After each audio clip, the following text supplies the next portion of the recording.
Sportsbet Peninsula Cup returns to Mornington Racecourse on Sunday the 2nd of November. Tickets just $25 at Ticketek. Live across Australia on SEN Track. Giddy up with Gareth Hall.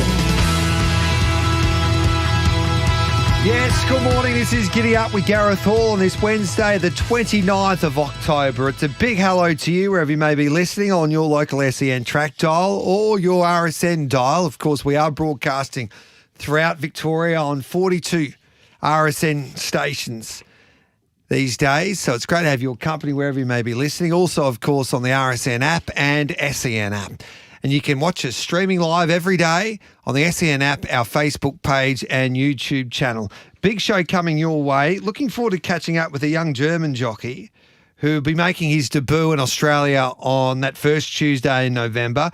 Thor Hammer Hansen, one of the great names in world racing, Thor Hammer Hansen. He rides Flat in the Curve, who's been a revelation since going to Hank Gruey's stable there in Germany. He's been dominating some big races in the States, and he gets his chance at a Melbourne Cup. Now, he's at $51 with Bet365, but I think he's a fascinating runner, this galloper, Flat in the Curve. And Thor Hammer Hansen he's a young jockey from Germany, of course. He's ridden throughout Europe, but his record speaks for itself. He's only 25 years of age. He's had 1,000+ wins, and he was Germany's champion rider last year in 2024. He won a German Derby also last season. So it's going to be great to have him in the studio just after 8:30. So looking forward to catching up with Thor Hammer Hansen, who'll be riding Flat in the Curve in this year's Melbourne Cup. We'll kick off the show with Rory Hunter because he is nearly the story, I reckon, as we head towards Derby Day in Melbourne. He trains Autumn Mystery, but he's a young trainer living his dream, and every trainer who starts off their career needs a superstar basically to kick along their careers, and this is the horse that could just do that there for Rory Hunter and Autumn Mystery. So looking forward to catching up with Rory. Love It or Leave It with Jeff Goebbels today, just after 9 o'clock. Danny Savasanos has got a story to tell. He's one of the biggest owners in the sport of harness racing, but he'll be trying to win a derby on Saturday with High Vol. So looking forward to catching up with Danny. We'll get Tassie time with Matty Reid. Then after that, Jesse Gow from New Zealand Bloodstock will join us. We'll also catch up with all of our experts on Bendigo Cup Day regarding finding you some winners with Bag of Tips. So Mitch Lewis will join me to preview that card at Bendigo. And it's not a vintage Bendigo Cup, but it's a pretty sound meeting outside of that. Mickey Gannon, Dean Watling will also join us. Chris Nelson, Peter Anthonys. Mark Clayton looks at that New Zealand meeting at Pukekohe today as well. And then it's the weekly chase. Some big news there in the sport of greyhound racing. Jason Adams and George Ferrugi will join me. And Jason Adams will announce the Top Gun field, which will be conducted, of course, in the end of the first week of November. It's on Stakes Day, that Saturday night at the Meadows. Always a little bit of controversy when you're selecting a Top Gun field or the fields. So Jason Adams will have that field for us this morning for the weekly chase, which will be kicking off at 11:30. Now, we did advertise that we'll be catching up with John Kanga, the former chairman of the Melbourne Racing Club, this morning on Tuesday's show. Unfortunately, that interview just with this situation today was postponed. Kanga got held up. So we're going to do that either later this week or early next week, but he'll definitely be joining us, John Kanga, on Giddy Up. Looking forward to having a chat to Kanga because he has been in the news over the last couple of weeks after shocking the racing world really with his resignation as chairman of the MRC the day before that Caulfield Cup Carnival. So there's plenty to discuss with Kanga, and he will join us towards the end of the week or maybe early this week or early next week. 0499 736 736 to join our conversation. Of course, Giddy Up brought to you by Bet365. It's never ordinary when it's brought to you by Bet365. Imagine what you could be buying instead. For free and confidential support, visit gamblinghelponline.org.au. And the Melbourne Cup Carnival is November 1st to 8th. Tickets are just $50 at the vrc.com.au. Let's catch up with our first guest. And as I said, this will be one of the stories as we head towards Derby Day. Arabian Prince to the outside, a few hopes. Amazaki into the running, 300 metres to go from Deal Done Fast. Engine of War battles on. Then McWoody on the outside. Autumn Mystery darting back to the inside at the 150. Amazaki, Deal Done Fast with McWoody. Me was getting out, and Autumn Mystery right across the track. Autumn Mystery drives through. Autumn Mystery has won it from Miwa. Three-way go. Autumn Mystery is a very good 3-year-old. He's a son of the Autumn Sun, and he's had a wonderful spring so far. He just keeps on winning. He's trained by a promising trainer, of course, from Mornington in Rory Hunter, and he joins us now. G'day, Rory. How's things, mate? Yeah, good, Gareth. Yourself? I'm never been better. What a time of year it is, mate, when you've got such a big week coming our way. It's the biggest week in Australian racing, and you've got one of the favourites for the VRC Derby. How are you approaching this week? How does that make you feel? Yeah, it's a great time to be alive, isn't it? Yeah. Great carnival to be a part of, and, especially the first day of the championships. And, to have a live chance in a big Group 1 is sort of every trainer's dream, I guess. So as a 2-year-old, this fella showed plenty of potential. You went to a Blue Diamond with him and he wasn't disgraced behind Devil Knight, and then he's had a break and he's come back in wonderful form. Since he's won that Superimpose at Flemington back in September, he went on to win the Norman Robertson, and now you go into a Victoria Derby. Are you starting to believe? Look, I think it's a real genuine chance. The way he sort of was strong through the line as he was the other day, and I think he was sort of taking ground off him at the end of the race there. I definitely feel like he's going to run a strong 2,500. Obviously, Kira Ma's horse, the hot favourite, is going to be very hard to beat. But, I feel confident we can be there right there at the finish with him. Yeah, and so what kind of feel does he give you regarding the 2,500 metres? Look, I think the way he's just able to switch off in his race, relax, and then, really start to work into the race at the 500 metre mark and be as strong as anything there in the finish. I think that's a key attribute for him, and especially in these long distance races with 3-year-olds where, a lot of horses are going to be coming to the end of their campaigns, and, a lot of them are probably going to come off the bit, come into the corner. That's when the strongest part of his race is usually. Yeah. Are you excited that you might get a truly run race? I hope so, yeah. It looks to be, a few runners in there that'll supply good speed, you would think. So, but I think he's shown good adaptability in his races. He's been able to, accelerate off slow speed or fast speed. So, he's pretty adaptable in that way, I think. Yeah. And what's he done for your career? Oh, he's just been massive. He's just, to have a horse as good as this early in my career has just been a dream come true. Look, I think he's the best with him is 6 to 12 months away. So I know he's only going to get better in time, that's for sure. So has he exceeded your expectations to see what he's been able to do this time in? No, I thought he was always going to improve off what he did off his 2-year-old campaign. Obviously, we sort of threw him in the deep end a bit, but I think he represented himself quite well. And I think if he was lucky enough to draw on a barrier in the Blue Diamond, I think he would have finished a lot closer too. So, it's just great to see that he's, backed it up this campaign and shown the faith in him that we had. Calvin McAvoy was telling us just before the Caulfield Cup with Half Yours, he couldn't sleep, and he was checking the horse's blood every day, and he was checking his feed and making sure that he was eating up, and he was that nervous heading towards the Caulfield Cup. How are you going heading towards the Derby? Yeah, no, not pretty good actually. Probably in the same mindset as Calvin though. You're always worrying about positives and negatives with them heading in there. There's always things that can go wrong. So you do have a lot of sleepless nights, but just got to take each day as it comes, and hopefully we can turn up on the day. What gate do you want? Oh, look, I think if we drew anywhere between 1 and 8 with him, that'd be ideal. But he's got a tendency to get back in his races, as most of us know anyway. So I wouldn't be overly concerned if he drew sort of a bit wider as well. So I think whatever he does on Saturday, we'll be really proud of the horse, and we know we've got a better horse in 6 months' time. So I think that's the most exciting part about it. That is bloody exciting. And how's your parents, mate, with all this? Because they've been part of this journey and obviously do a lot of work behind the scenes. Oh, yeah, no, they're absolutely over the moon. They've been with me since day one and supported me, through the bad times and the good times. So, To have them as part of my journey. And, I think, they had a tear in their eye on Saturday a couple of weeks ago when we got the first group winner. So, it's fantastic. Just explain how difficult it can be when you start off your career as a trainer. Yeah, like the early parts can be pretty tough because it's sort of, pretty similar to Reese Goodwin. You've got to go down the tried horse aspect just so you can get runners early on in your career.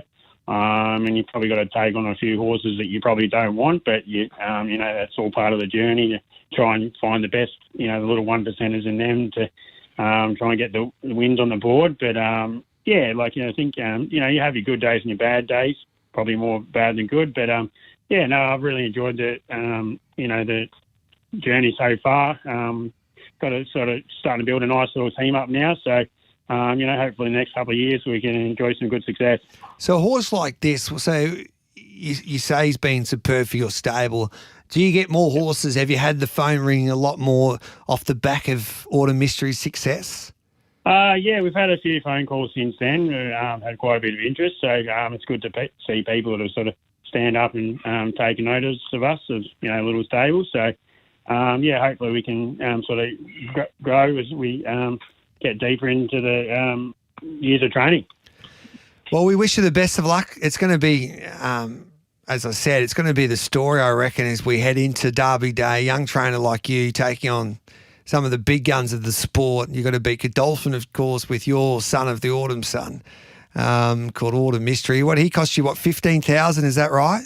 Yeah, just a $15,000 purchase. I think we sort of got a bit lucky there. He was on the last day, the sales out there at Inglis, the Premier sales, one of the last 10 lots to go through, and sort of luck fell our way. Most of the trainers have gone home by then. So, sort of luck came into our hands a bit there for sure. Yeah. Hey, we wish you the best of luck. We appreciate you coming on the show, Rory, and hopefully you go and win that derby, mate, with Autumn Mystery. It would be some story. No, while you're there, Gareth, I've got a $100 play for the punters on the weekend. Yeah, that'd be great, brother.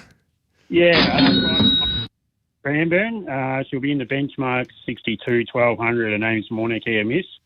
I think if you go back and watch her replay last run, she missed the kick by 2 lengths at Seymour and only got beat half a length, and I think she's pretty stiff not to win, so I think she'll be very hard to beat Friday night at Cranbourne. Beautiful, and she's in those famous Sangster colours, is that right? That's all. Yeah, 100%. She's very quick. She's been so unlucky, hasn't she? When I remember at Moe and even at Sandown when she was a big prize, I thought she was going to hang on and hold on for a place on that particular day, but you've done a good job with her. Yeah, no, and she's run into some really good horses on the way. Like the one at Gay Waterhouse is a beat at Moe. He's now won 3 on in town, so looks a pretty promising horse. And she was beaten by Ravisenko's Smart Filly Ivy as well. So her form really stacks up. So I think, she should be very competitive on Friday night. We're going to have $100 straight out on her. So she'll be in the 955 challenge? No, sorry. No, the 1200. Benchmark 62-1200. Beautiful. Well, you go and get them, mate, this weekend. Hopefully we get the cash Friday night, and then we'll head to Flemington and cheer on Autumn Mystery with B. Shin in the saddle. No worries. Sounds great. Thanks for having us on, Gareth. He's a good man, Rory Hunter. He comes from a great family. He's got family in WA as well that do a wonderful job. So, no, he's a terrific story, and he's done a mighty job with Autumn Mystery. Let's take a break. It's 8:16. We've got the young German jock, Thor Hammer Hansen, who'll be living his dream, riding in a Melbourne Cup on Tuesday week, of course, or Tuesday coming up. So looking forward to catching up with him because I reckon he's a big chance at $51 flat in the curve. So Thor Hammer Hansen's not far away, and I've just got a text message through. Aussie Kerr's got some news for us. So we'll catch up with Aussie straight after this break as well. It's 8:17. This is Giddy Up on this beautiful Wednesday morning. It's great to have your company.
Sportsbet Peninsula Cup returns to Mornington Racecourse on Sunday the 2nd of November. Tickets just $25 at Ticketek.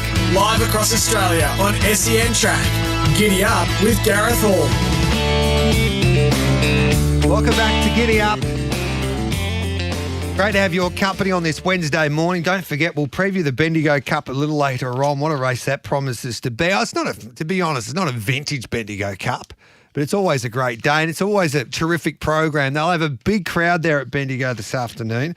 So we'll preview that particular meeting just after 10:30 today. We'll also have a chat to Wayne Tucker. Looking forward to catching up with Thor Hammer Hansen, the superstar young hoop from Germany who's arrived in Melbourne. He's in the studio. And he is, of course, riding Flat in the Curve. He's been a revelation since he was transferred to a different stable from France to Germany. And he's at $51 in a Melbourne Cup. But many a good judge tell me he's not the worst chance in this year's Cup. And $51 is value. So looking forward to catching up with Thor in just after 8:30. But before that, superstar owner Aussie Care joins us because we've been waiting for a decision on Buckaroo. Chris Waller was telling us that they still haven't made up their mind regarding whether they go to a Champion Stakes or a Melbourne Cup, but hopefully Aussie's got the answer for us this morning. Aussie, good morning to you. Morning, Gareth. How are you? Good, thank you, mate. We are waiting with bated breath to see what you will do with Buckaroo. Have you made a decision yet? I personally made my decision about a minute after the Cox Plate. But, but look, speaking to Chris this morning, we are going to progress towards the Melbourne Cup. We think that's the right race for him. He deserves his shot at it. And, so, look, Chris is very happy with him, how he's pulled up and couldn't fault him. And his exact words were, I've been trying to find an excuse for him, but I've got none. So he's ready to go. And, he's probably not too dissimilar to the position we're in with Very Elegant. So, and that worked out very good in the end. So thought we'll roll the dice, and I've informed Craig Williams of our decision as well. And onwards and upwards, and we'll get to enjoy the 6 days or whatever is left for the race. So before the Cox Plate, were you thinking Melbourne Cup? No, I wasn't. No. I definitely did. I definitely had the view. I was on the fence until we run in the Might and Power. So if we were going to go to the Melbourne Cup, my view was we'd go to the Caulfield Cup path. But once we decided to pivot and go to the Might and Power, the likelihood was we wouldn't want to back up and would go to the Cox Plate, and that was essentially the Cox Plate, and then probably the Champions. Champion Stakes on the last day.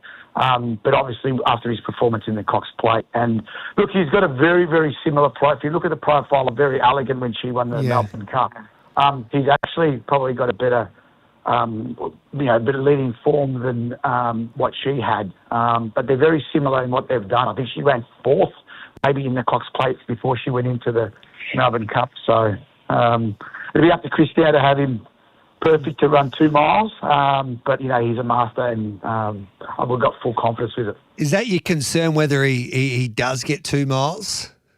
Look, I know that's been a congestion, and that was sort of the discussions even last year when he was favourite. But I watched the race at length, maybe about 4 or 5 times the other night, and after watching that, I was a lot more convinced that the 2 mile will not be a problem, because he's definitely run the 2 mile. If you watch his replay from last year, I think if any horse had done what he'd done in that race, I don't even think they would have finished that close. Yeah. So, it's easy to say he didn't run it, but no horse was going past him at the end, with the last 200, and he circled the field and did a lot of work to finish where he did. And he only got beaten, I think, 3.5 lengths from last, circling the whole field, probably 10 wide on the bend. So you've got to take that into consideration. And I think he's the class horse with, probably Al Riffer. They're probably the 2 class horses. And it's just great to have those quality weight for age horses in the Melbourne Cup. It makes it an intriguing race. And, you want those sort of big weight those big weights and those weight for age horses running in that race because it deserves it. I think it just adds a lot more to the race. Yeah, I totally agree. When you get a horse that was second in a Cox Plate, then I think it does add a lot to a Melbourne Cup. And El Riffa's got the other weight for age form, so it'll be interesting. He's got to carry 59. You get him with 57, which is still a tough weight to carry. What about if the rain comes? Do you want the rain for your runners? Because Valiant King's well in the market as well, and then hopefully Birdman. Birdman should be able to sneak into the field as well, I would imagine. Yeah, like he's probably. I don't know what's going to come out because I've got him. I think he's very close. I'm going to have to deal with a couple of the Birdman owners now, but because we've probably just kept him out. Yeah. Touch. But look, definitely my runners would prefer the rain. Look, I think we'll get soft ground anyway. Doesn't matter if half the rain comes or not. So I'm very confident we'll get the ground to suit. But when you go through the whole field, I think nearly all the runners probably prefer a little bit of give in the ground. So I think it'll suit. And a Melbourne Cup, look, in my opinion, should never be run on a firm ground anyway. It should just have give. And I think we'll always get perfect conditions at Flemington. So, again, it's a very exciting. It's just. I think it's just great for the race to have, the likes of Al Riffa. Even though it'd be nice if he wasn't here and wasn't in the race, but it's just good to have horses of that quality running the race and Buckaroo, because without them, it's you're talking about a lot of horses low on the weights, whereas now you've got to weigh up the form with these true weight for age horses with. And then you've got the horses like a Valiant King and a Half Yours that are sort of on the bottom of the weight. So it's going to be a great betting race, that's for sure. Yeah, I was talking to Mark Hunter about this yesterday. We're going through the Cup, and it's a bloody good race this year, the Melbourne Cup. You make some good points there, especially when Buckaroo and Al Riffa come into the race, weight for age form, and then you've got those horses at the bottom of the weights that get their opportunity as well, and a horse like a Valiant King, Half Yours, a Caulfield Cup champ with 53. So there's plenty to work out. We've even got American form lines this time around. And you have the French horse, and you've got Maidan and Prossad. So it is shaping up to be a really interesting race. And outside of Al Riffa, who for me is the absolute class. I mean, I think he's won 4 Group 1s. He's definitely the class horse in the race. At weight for age level, but soft ground, 3,200 metres, top weight. I'd be getting a little bit nervous. Yeah, and not a bad jock to get for Buckaroo at the last minute, basically, with C. Williams. Yeah. No, look, the good thing about when you've got horses like Al Riffa carrying 59, you get the best jockeys, which is also a big plus. You get a jockey like Mark Zara on him, and Craig Williams, although he can ride lighter. You get these. You get the jockey that shouldn't be. Sitting on the sidelines, actually, in the race, which is amazing for the race itself. Jimmy Starr, can he win that bonus and take out the Balding there on Saturday, up to the 1,300? Mate, I hope so, Gareth, because I've spent some of the money, so I'm really good at spending it. So, no, look, I think he'll run really well. I'm pretty confident. He's obviously run, to his peak in the Everest, and we couldn't have been more proud of it. I've never actually been so happy not winning, or probably, we were so proud of the horse. And then, obviously, with Buckaroo last week, it's the same feeling. It's just like, you can never, so proud of actually not winning, which is not really how I roll. But, the last couple of runs with Jimmy and Buckaroo has sort of given us that feeling of just, being so proud of the horses. And just back to the Cup, who's your best chance now? If I gave you $100 and you could only spend it on one horse, would you put it on Buckaroo or would you put it on Valiant King? The funniest thing is I asked Chris this morning the same question. Yeah. I said, Chris, I don't know, which one do you pick now? And he said, he himself has said the same thing. Look, that's probably why they're so close in the market. I think Buckaroo's $8 or $9 and I think Valiant King's $7. But look, I think it's going to come down to race tempo. Yeah. I think if the tempo is on and they run at a good clip, I think that really brings Valiant King into the race because he'll stay, all day long, and I think that will suit him. With Buckaroo, I think if it's a moderate tempo or even tempo and it's a sprint home, I think he's got the class and the turn of foot. He's a quality horse in the race, and I think that brings him into it. But we've sort of hopefully got both those tempos covered, and hopefully, I mean, there's a lot of luck, and I've been in the race a few times now and been lucky to be successful a couple of times, but we've had a lot of bad luck or unlucky runs in the race, so it's a really hard race to win, and that's why we keep striving to win it. It's just one of those races that you just don't know on the day. There's 24 horses, and you've got to get past a lot of horses. So it's a great race, and it's how it should be. Asking for a friend, do you back up like a Lucy if she goes well in the Empire Rose and maybe a Champion Stakes a mile? Potentially, but mate, my number one thing with that horse is I just want to see her run straight. So if she can run straight, we'll have a look at it. But look, I think Chris has been tinkering with a few of the gear changes for her, and I think he's got a one-eyed blinker on her today, so on Saturday. So hopefully that straightens it up. Her work has improved in the sense of she worked well. So look, she's running against Pride of Jenny and Fangirl. So again, it's just great to see all those quality horses lining up, and they're not split. At this time of the year, that's the beauty about these races. They all race against each other. They're not split between Sydney and Melbourne. It's just Can you win the Bendigo Cup again with interpretation? My confidence levels would be low. All right then. Any winners for us this weekend? I'm hopeful. Yeah, hopeful. So we just have any winners for us this weekend out of your million of horses that you own? I've only got a couple running, but I think, look, value for money. I think Jimmy. I don't know what price he is, but I think Jimmy's a good bet. But I do think, like a Lucy, is going to be very hard to beat. Yeah. Hey, well done for making that decision. As you pointed out, I reckon it does make the Melbourne Cup such a better race and a bit more intrigue to a cup with a horse like a Buckaroo going into a contest like the Melbourne Cup after finishing so close in our great weight for age race, the Cox Plate. The last one, there's a few text messages coming through. Who rides Birdman if he gets in? Well, we had Craig Williams booked on either of them, so we gave him the choice. We just locked him in for the race, and obviously now Buckaroo's in. He'll ride Buckaroo. Look, haven't made that call. We've got a few jockeys that we've sort of got on the sidelines waiting, but they're anxiously waiting. But I think after today, we'll probably know our fate a lot more with Birdman. If another horse jumps us in the Bendigo Cup, it probably means he's probably unlikely to get in. I think he's 26 in the order.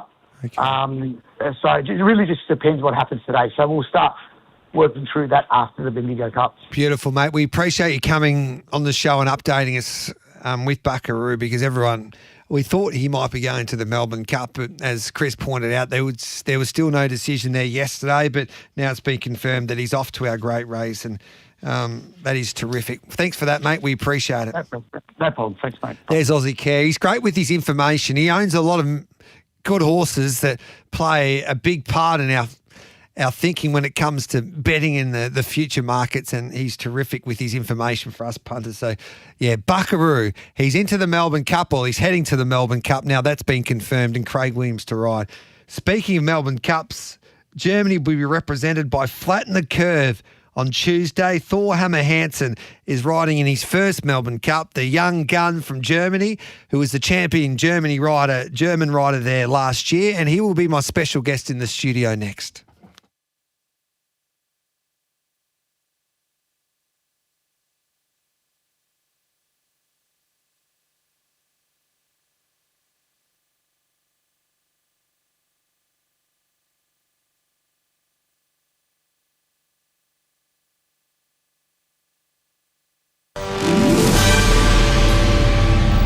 Powered by Signet, making SEN News headlines. Hurricane Melissa, that's left a trail of destruction in Jamaica, has been downgraded to a Category 4 system. Social media platforms have revealed their plans for how they'll deal with Australia's under-16 social media ban. Inflation figures dropped today, giving the RBA more data on a possible move on the official cash rate. The board will hand down its decision on Melbourne Cup Day, Tuesday next week. And we're reportedly paying the lowest milk prices in the developed world, with Coles, Woolies and Aldi all selling at at $1.55 a litre. Coming up next, sen.com.au sport. The Matildas have been humbled by England 3-0 in a friendly this morning. Australia's efforts hampered early on, down to 10 players after Alana Kennedy was red-carded. And after training with teammates, Alyssa Healy is firming for a return for Australia's ODI World Cup semi-final showdown with India. The skipper missed the final 2 round-robin matches with a minor calf strain.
Sportsbet Peninsula Cup returns to Mornington Racecourse on Sunday the 2nd of November. Tickets just $25 at Ticketek. Live across Australia on SEN Track. Giddy up with Gareth Hall. Curve is looming ominously after them on the outside. He's the one to beat as they reach the top of the stretch. Flatten the Curve sails past the early leaders, Golden Eye and San Siro. Flatten the Curve is clear with Thor Hammer Hansen producing the Persuader, and it's Flatten the Curve racing away by a half dozen lengths. Golden Eye, San Siro racing tightly, limited liability on their inside, and Tawny Port out wide. The battle is for the minor placings, but Flatten the Curve far superior at the end of 2 1/16 miles. Flatten the Curve is one of the most interesting runners heading towards the Lexus Melbourne Cup. He's trained by a very good trainer in Germany, Hank Reaver. He's done a mighty job with him. He's had 5 starts for Hank, and he's won 4 of those, all in the States, and he's been dominant in most of them. And it didn't go his way in a Belmont Gold Cup when they changed the distance on him, and also they changed the race to dirt from turf after the weather conditions. So he had genuine excuses in a Belmont Gold Cup. But he turns up to Melbourne at around a $51 chance now for the Lexus Melbourne Cup. And he is to be ridden by one of German's most promising young riders in Thor Hammer Hansen, who's got one of the great names in world racing. And Thor joins us here. Hello to you, Thor. Thanks for joining us on Giddy Up. Yeah, hello. Thanks very much for having me. Now, first of all, tell us a little bit about your story, mate. So you're in your mid-20s. You've already ridden 1,000 winners. Has racing always been in your blood? Did you grow up in the sport? Yeah, so my dad was a jockey as well, a champion jockey in Scandinavia, and sort of got brought into it from a very young age. Started off riding ponies and then developed into riding races, and moved to England for 7 years, and was apprenticed to Richard Hannon there and Sir Mark Prescott. I was a second jockey later on, so decided to make the move back 2 years ago now to Germany, and haven't been looking back since. Yeah, so when you were a kid, obviously, as you said, your old man was as a jockey. Did you always want to do it, or was it something that happened late in your teenage years? I wanted to be a footballer, I think. Oh, did you? Yeah. Yeah, I think every young kid wants to be that. But, the chance was just much better becoming a jockey. So I decided to go along that route. Yeah. Have you been to, obviously, you've travelled throughout Europe and competed in some of the bigger race meetings. But what do you know about the Melbourne Cup? Not much, to be honest. It's a race that I've been watching for years and years, but it's just sort of the standout race for Australia, I guess. And it's something that you stay up to watch, even if it's 4 o'clock at night in Germany. But other than that, I wouldn't really know much about the history. I've been, watching the Melbourne Cups replays the last couple of nights anyway. But I couldn't tell you much about it now. And how are you feeling? Have you got over the jet lag? Still a little bit jet lagged, but it's great to be here. Yeah.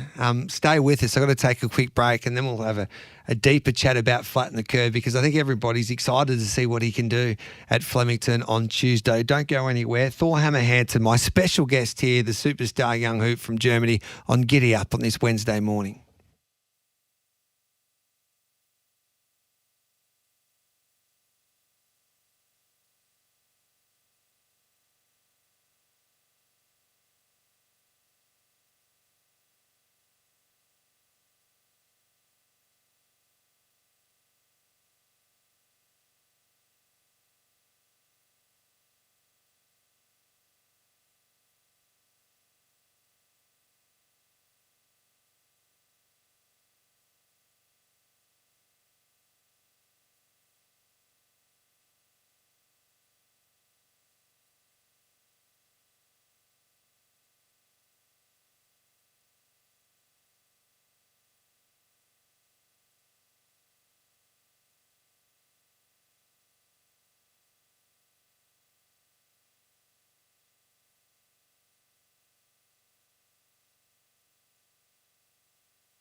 Sportsbet Peninsula Cup returns to Mornington Racecourse on Sunday the 2nd of November. Tickets just $25 at Ticketek.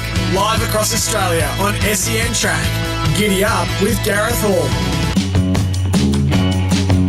Welcome back to Giddy Up. We're talking to the champion Germany jockey in Thor Hammer Hansen, who'll be riding Flat in the Curve in Tuesday's Lexus Melbourne Cup. First of all, Thor, can you just talk to us about your trainer, who will be preparing, of course, his horse, Hank Reaver, and how good a trainer he is? Because since this horse has gone to his stable, as I said before, he's won 4 out of the 5 races that he's competed in, and they've been mostly at group level in Germany. He's had a couple of starts as well in America, and he won $1 million race at Kentucky at his last start. So how good is Hank as a trainer? Obviously, he's done a wonderful job with this horse. Yeah, he's a very good trainer. I'm probably going to advertise him a bit because he's a personal friend of mine as well. Yeah. But he's done a phenomenal job with this horse, and even, taking the chance to go to America is something that not many people would have done. And the horse has gone strength to strength every year and every start, and yeah, it's just nice to see a horse progress like that. Flat in the Curve is not the only one that's gone up the ranks since joining Henk, and he's fighting for the championship every year, the trainer's title, and it just shows how good he is, really. And his strike rate's extraordinary, really. Yeah. Like close to 30%. Yeah, he doesn't have many handicappers, so they all tend to compete in the stakes races, and basically every runner he sends out ends up winning or being thereabouts. So he's very good at race planning. So are you a stable jockey, basically? I ride a lot for him. I'm retained by Flat in the Curve's owner, Mr. Sauron. And with that, obviously him owning a majority of Hank's yard, I'll be riding a lot for him as well. So when this horse came into Hank's yard, what were your expectations with him? He was always sort of a good handicapper in France, just didn't really get that breakthrough, and he was just thereabouts to win every time, but didn't quite manage. So we decided to bring him back to Germany and try him over, the longer distances, because we thought he might stay, and thought that the fields might be a little bit easier than in France, and we very quickly realised that he was just too good for Germany, really. Nothing has been able to go with him or match him, even in his gallops or in the race. So, that's why we took the chance to go to America then. So when did you think he was pretty good? That he was better than, say, the class that he was competing against in Germany? I think I realised really quickly. His first run for Henk was on knee-deep ground in France, in just a normal handicap race. And we ran him back 10 days later, I believe, in a Group 3 on knee-deep ground again, where, it probably would have taken its toll on him. And he won very convincingly against horses that have won group races and, have consistently run their form out. So, that's probably when we realised he got his break then, and start of the season when we galloped him, he just turned out to be even better, and he hasn't been beaten on the turf. So I believe after that first start this year, we really knew we had something special. So was it a case that he just grew in confidence with some of those easy kills in Germany after competing in tougher company in France, or was it just the change of environment? I think it's a mix of both. I think the change of scenery probably did him the world of good, and with Henk being so close to him every day, and his attention to detail is extraordinary. I think it just mixed in really well with him. Then obviously giving him that first run just to boost his confidence, and then, well, I'm not saying it's an easy race, but he won a Group 3, basically doing what he wanted to do, and I think that just really helped him. And going into this year after having a break, which he probably didn't have much of before, because there's all-weather racing in France all year round, I think he just filled out even more, even though he's an older horse now. But he's really filled out, and he's just getting stronger and better every run. What kind of horse is he? Where do you think he will settle in a Melbourne Cup? I'm really happy with how he's going, and you can sort of put him anywhere. He just goes to sleep straight away, which is a massive plus to have, especially in the Melbourne Cup with so many runners and everyone's sort of probably trying to get their position early on. If I get a good draw, I can just pop him out and sit wherever I want, really, and he'll just go to sleep for me until I wake him up. What's his greatest asset? Do you get going early and use his staying capabilities, or is he a horse that you want to save up and try and use a turn of foot with him? You can do a mix of both. He's won his races from the front and coming from last, so he's really versatile. And it just depends how the race is ran, really. He gets super quick the last 200. I did a piece of work on him yesterday, and he was really fast. So he's got a good turn of foot for a stayer, but we also know that he can stay and he can probably do one more lap after. So he just fits into the Melbourne Cup really well, and I'm sure he'll run a great race. Can you compare him to, say, before when he won at Kentucky in America? It's really hard for me to say how the form will work out. But from the way that he's training. I think he's better than before America. Okay. The piece of work he had yesterday was, even on a wet track, it was dry after he galloped over it. So he was really fast, really quick, and really happy with him. This is exciting. So, we'll continue on our chat with Thor straight after this break, but it's great to have Thor Hammer Hansen in our studio here at SEN and RSN ahead of the Melbourne Cup. He rides Flatten the Curve, who is at $51 with Bet365. But as I said, many a good judge are giving him a great each-way hope in our great race. It's 8:53. More of Thor Hammer Hansen next here on Giddy Up.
Sportsbet Peninsula Cup returns to Mornington Racecourse on Sunday the 2nd of November. Tickets just $25 at Ticketek. Live across Australia on SEN Track. Giddy up with Gareth Hall. Welcome back to Giddy Up. Every year we get these terrific stories from an international perspective in the Lexus Melbourne Cup, and Thor Hammer Hansen is one of those. As I've mentioned a few times since he's been in the chair and we've interviewed him this morning, he's got a wonderful record when it comes to the early part of his career. Was the champion jockey in Germany last year. He won the German Derby as well. He defeated Craig Williams, our very own, in the World All-Star Jockey Championship in Japan recently as well. So we'll discuss all of that with Thor. We'll also continue our chat about Flatten the Curve, the horse that he will be riding in this year's Melbourne Cup that has been in brilliant form. He's nearly the X factor in this year's Lexus Melbourne Cup because he has got completely different form lines to a few of his rivals there come Tuesday. So we'll continue on our chat with Thor straight after the news.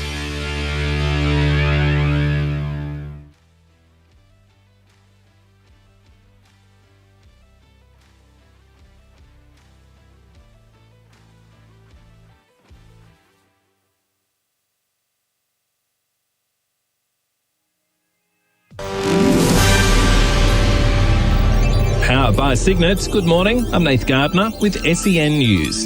The monster hurricane that's been hammering Jamaica this morning has been downgraded to a Category 4.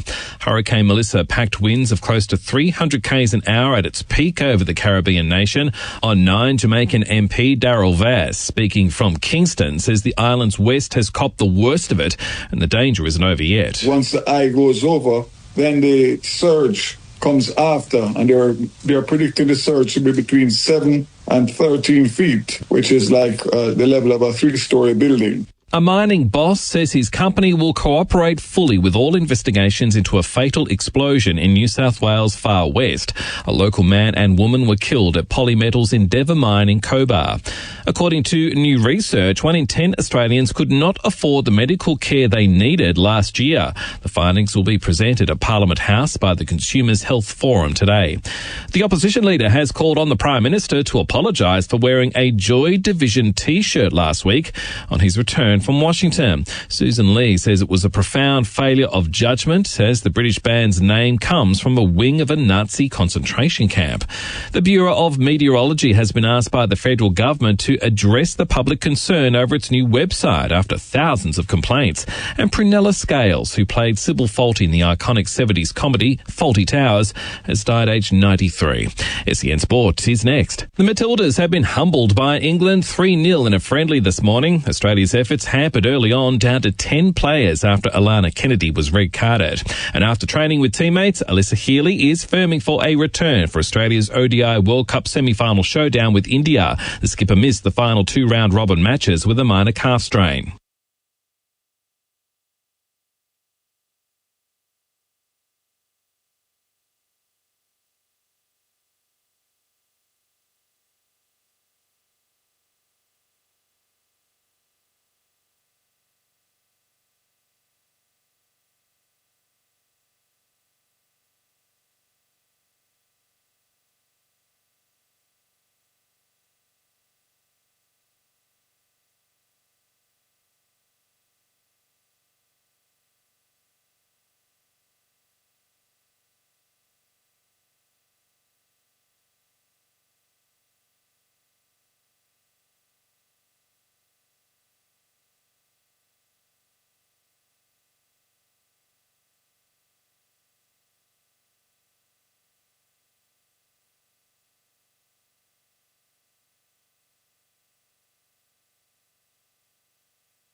Sportsbet Peninsula Cup returns to Mornington Racecourse on Sunday the 2nd of November. Tickets just $25 at Ticketek. Live across Australia on SEN Track. Giddy Up with Gareth Hall. Welcome back to Giddy Up on this Wednesday morning. It's 4 minutes past 9. Love it or leave it, not far away with Jeff Goebbels. But our special guest in the studio this morning is German jockey Thor Hammer Hansen, one of the great names, and as I said, in world racing, the man that they call the Hammer in Germany. He rides Flat in the Curve, who's a big price at a Melbourne Cup, but he's an interesting run. He's at $51 with Bet365, but many a good judge are tipping him to run a mighty race in our greatest race there on Tuesday, and Thor's been good enough to join us in the studio. So just going back to Flat in the Curve, if the rain comes, Thor, will you be happy with that? I would be. He's very versatile. He doesn't mind either ground, but I think it just gives us a little bit of a chance with the other runners that aren't certain to stay. So the slower the ground, the better for us. Yeah. And so you've been on his back at Werribee this week? Yes, I was on him yesterday for a fast piece of work. Yeah, and you were very happy with him? Yes. Yeah. Will you have another fast work aboard him, say, before the Melbourne Cup? Do you ride him on Saturday or back at Werribee? I'll have a chat with the trainer and see what he's saying, but I believe he might have a little leg stretcher either Friday or Saturday, Yeah. And then you have a look through his history, as you pointed out. We pointed out he's been a revelation since joining the Hank Reaver stable in Germany, and he's won 4 out of his 5 starts for Hank. But the only time he got beat was in the Belmont Gold Cup, which is a golden ticket into our great race, the Melbourne Cup. Parchment Party defeated him on that occasion, but they completely changed the conditions on you. You went all the way to America. You thought you were racing on turf and over a distance that you think would really suit him, but all of a sudden they changed the goalpost on you. You're on dirt, and I think they brought the distance forward, didn't they, to the 2,600 metres. So talk us through that experience. Well, we were obviously happy to go there. Yeah. We thought we had a great chance going into the race. He was favourite, and all was going well. We were happy to see the rain as well because, in America they don't have those sort of 2-mile races, so a lot of them were uncertain to stay either. It just started pouring down about an hour before, and we were happy to see that until they then announced that they are changing it onto the dirt, which is, completely out of the normal for us, but apparently that's the way they do it over there. And we had to bite the bullet, and we decided to run anyway, which was probably the wrong decision, but he still ran a good race, finishing 4th on ground that he's never been on before, and he was prepared to run on something completely different, so we were still very happy about the run, but a little bit devastated at the same time. How did you feel on that day? It was a bit of a rush, really, because I was prepared to ride on the turf, as I always do, and I had 2 pairs of goggles with me, and all of a sudden they announced that it goes onto dirt, and I've ridden on the dirt a couple of times, but not in those sort of conditions, and all of a sudden I was there with 7 pairs of goggles, and had to head out straight away. Basically, there was little time to think. And so, it was on the same day they transferred from turf to dirt. And he did get beat a long way, but obviously he just doesn't like the dirt. Yeah, I think you can't really translate the dirt onto the turf, and they decided to move it literally an hour before the race, so we didn't have much time to prepare either. Did you think that your Melbourne Cup dream was over after that? I did, to a certain extent, because obviously you get the golden ticket, and we actually, I think, only went there to get the golden ticket in hopes of coming here, but obviously we went a different route and got here anyway. Yeah. And so was it always the plan when did you start thinking of the Melbourne Cup? A long way out. Yeah. So when he won his Group 2 in Berlin, you got a golden ticket to go to Saratoga, and with that golden ticket you'd get the golden ticket for here. So that was probably the first time I seriously started considering the Melbourne Cup. Can you compare him to any of the other European runners that will be competing in Melbourne that you know of? Not really. No. I think he's a completely different type of horse. The only one that you could probably compare him to is the winner from Parchment Germany. Party. that won the Melbourne Cup a couple of years back with Ryan Moore. Oh, Protectionist. That's him. Yep. Yeah, he's pretty similar in a way to him, I believe. The form sort of works out similar to him, so I hope he can do the same. Yeah, and you're pretty confident you'll be able to beat Parchment Party, the US horse, on turf? Yes, I don't think he would have stood a chance on turf. I mean, he ran against very similar sort of field that was supposed to be running in Saratoga, and he won with half the track. So I think he would have been miles ahead of him as well. But obviously, we'll see on Tuesday. How are you feeling ahead of the Melbourne Cup? Is this the biggest race that you've competed in? I've obviously been riding in a couple of Group 1s and been lucky enough to win a couple, and had some great trips to Japan, and it's something really special to be here, and it will be my biggest ride to date. Yeah. How are you feeling about that? Yeah, great. It's a great buzz. I mean, I went out for a steak yesterday, and your brother approached me, and that just goes to show how big the race is and how many people are following it. And it's a bit of a what do you say? I'm a bit nervous in a way, but looking forward to it. It's a good story. My brother texts me about, and my he likes to have a punt from time. I've got the Melbourne Cup win, and don't tell anyone, but I reckon Flatten the Curve, that's the mail that I'm getting, will be winning this year's Melbourne Cup. He's from Germany, and they reckon he's a star. And I thought, whatever, Brenton.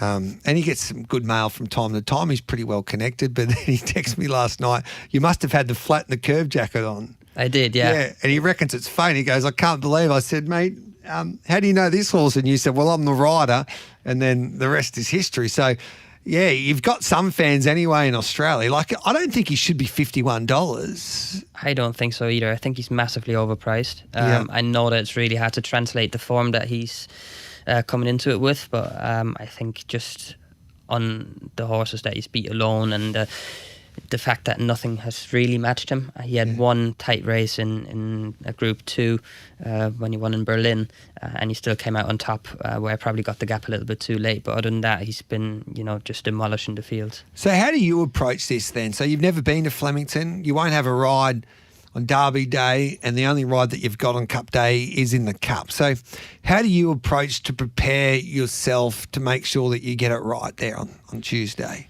Well, I'll obviously do my homework and go through the form properly, and then I'll probably approach my friend Craig Williams, who I was sat next to in Japan. He's a great sport. He helped me a lot in Japan because that was my first time there as well. So I'll have a chat with him and walk the track with the trainer, and sort of go from there. Yeah, and what was like it when you met Craig Williams? Because he's one of our great ambassadors for the sport of thoroughbred racing in this country. Oh, great guy. Couldn't speak highly enough of him. He gave me a lemon sherbet. And it was tough for me there because I was doing really light as well, and obviously my first time, and completely different to European racing.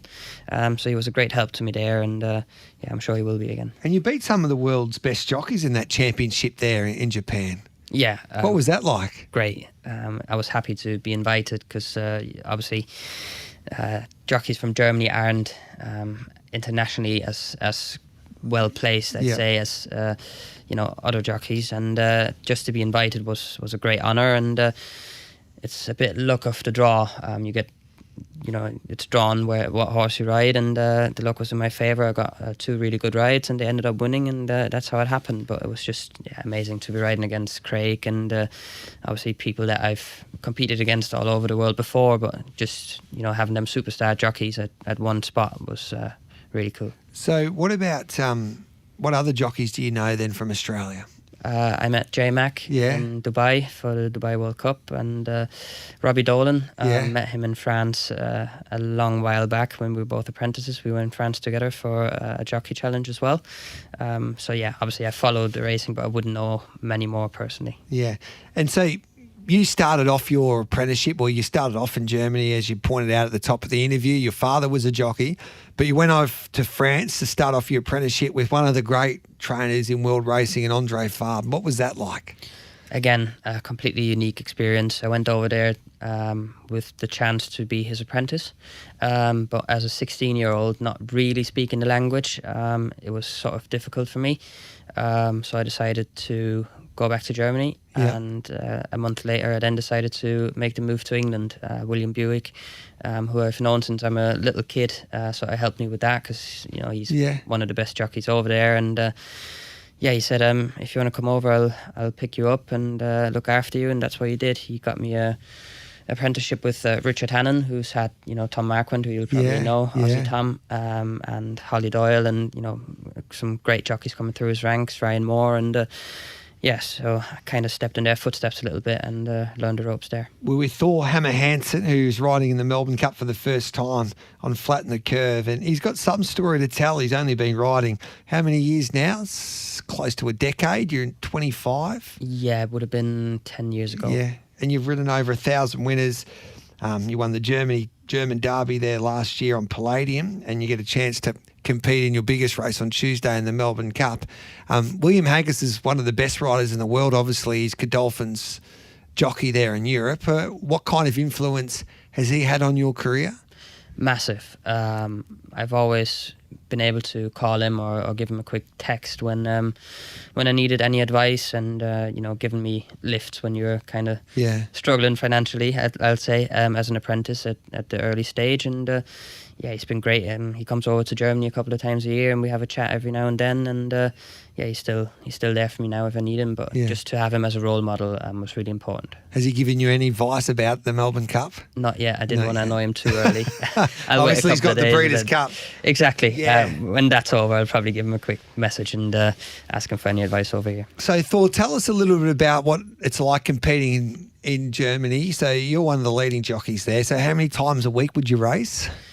We've only got 2 meetings a week, really. Okay. So we do Saturdays and Sundays. The odd time you'd get a Thursday or a Friday on top of that, but other than that, it's just really staying fit throughout the week, riding the horses and training, and keeping an eye on that. I'm really lucky in a way that my retainer has horses in France as well, so I get to go there quite a bit. So I'm probably the busiest in Germany. Yeah. So what's the prize money like? Nothing compared to here. Yeah. You'd be racing for good money in the Group 1s, and the prize money is slowly picking up a bit, but it's not great money in the handicaps, and certainly not in the maidens. But if you go through the ranks, and with working with Henk, he doesn't often have runners in handicaps, so I'm lucky in a way that I get big rides for good people and earn good money that way. Yeah. What's the response like regarding Flatten the Curve coming to Melbourne in your home country? Oh, it's massive. There was a video where they were all sat in Baden-Baden, the biggest race meeting of the year, and there was probably about 200 people doing a live viewing of it, following his run in America. So it's massive. Obviously, Protection is coming over here and winning a couple of years back, and he's a real flag bearer for Germany. Yeah, and it'll mean a lot to Germany if he can win a cup, especially for the racing industry in your home country. Yeah, I mean, we've always sort of got one standout horse every now and then. Toccato Tasso that won the Arc, and Dane Dream that's won a King George and an Arc. So I'm just hoping that he's going to be the next one. What about you from a career perspective? You competed on the world stage before and obviously took on some of the best and won that championship in Japan. Are you thinking that you would move out of Germany, or are you quite happy being back at home? I'm quite happy being back at home. Obviously, I'm on a big retainer, which helps a lot, and he's the champion owner at the same time. So I've always got my safety of rides, and he's a guy that's been really good to me. Always looked after me, and he did it very clever, because the first year I came back I was champion straight away, and I think I'm 35 ahead this year, so I'm not really going to be caught, and he extended the contract for another couple of years. So you're happy? Yeah, I'm happy, but I would also like to move on at some stage. Not to sound arrogant, but German racing is probably not the level I want to be at. I've won 2 championships in 2 years now, and I'll hopefully do the same for the next couple of years whilst I'm still on that contract. But after that, I'm definitely looking to relocate somewhere else. So you really believe you can win this Melbourne Cup? I really do. Yeah. Well, we wish you the best of luck, Thor. I think he's going to add a lot of intrigue, as we pointed out a few times throughout this interview, like with his success in America at Kentucky. Obviously didn't go to plan in that Belmont Gold Cup, but his form in Germany has been exceptional, and I just don't think anyone knows how good he is, including yourself, really. This is going to be his biggest test to date. Yeah, well, I mean, every test that we've put him up to so far, except for the dirt, he's coming out even better after and just demolishing the fields, and be interesting to see how he compares to international runners now. Yeah, well, the Hammer. Go and win that Melbourne Cup, mate. We appreciate you coming into the studio to tell your story, and bring on the Melbourne Cup. Enjoy the build-up. It's going to be some build-up, probably something that you've never really experienced before. And enjoy the experience, mate, and thanks for joining us here on Giddy Up. Cheers. Thank you very much. There's Thor Hammer Hansen, the rider of Flatten the Curve, and he's talked me into having something each way on this German Galloper at $51. We'll take a break. We'll come back with Loving It and Leaving It next, I reckon, with Jeff Goebbels will be my special guest, as he always is on a Wednesday.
Sportsbet Peninsula Cup returns to Mornington Racecourse on Sunday the 2nd of November. Tickets just $25 at Ticketek. Live across Australia on SEN Track. Giddy up with Gareth Hall.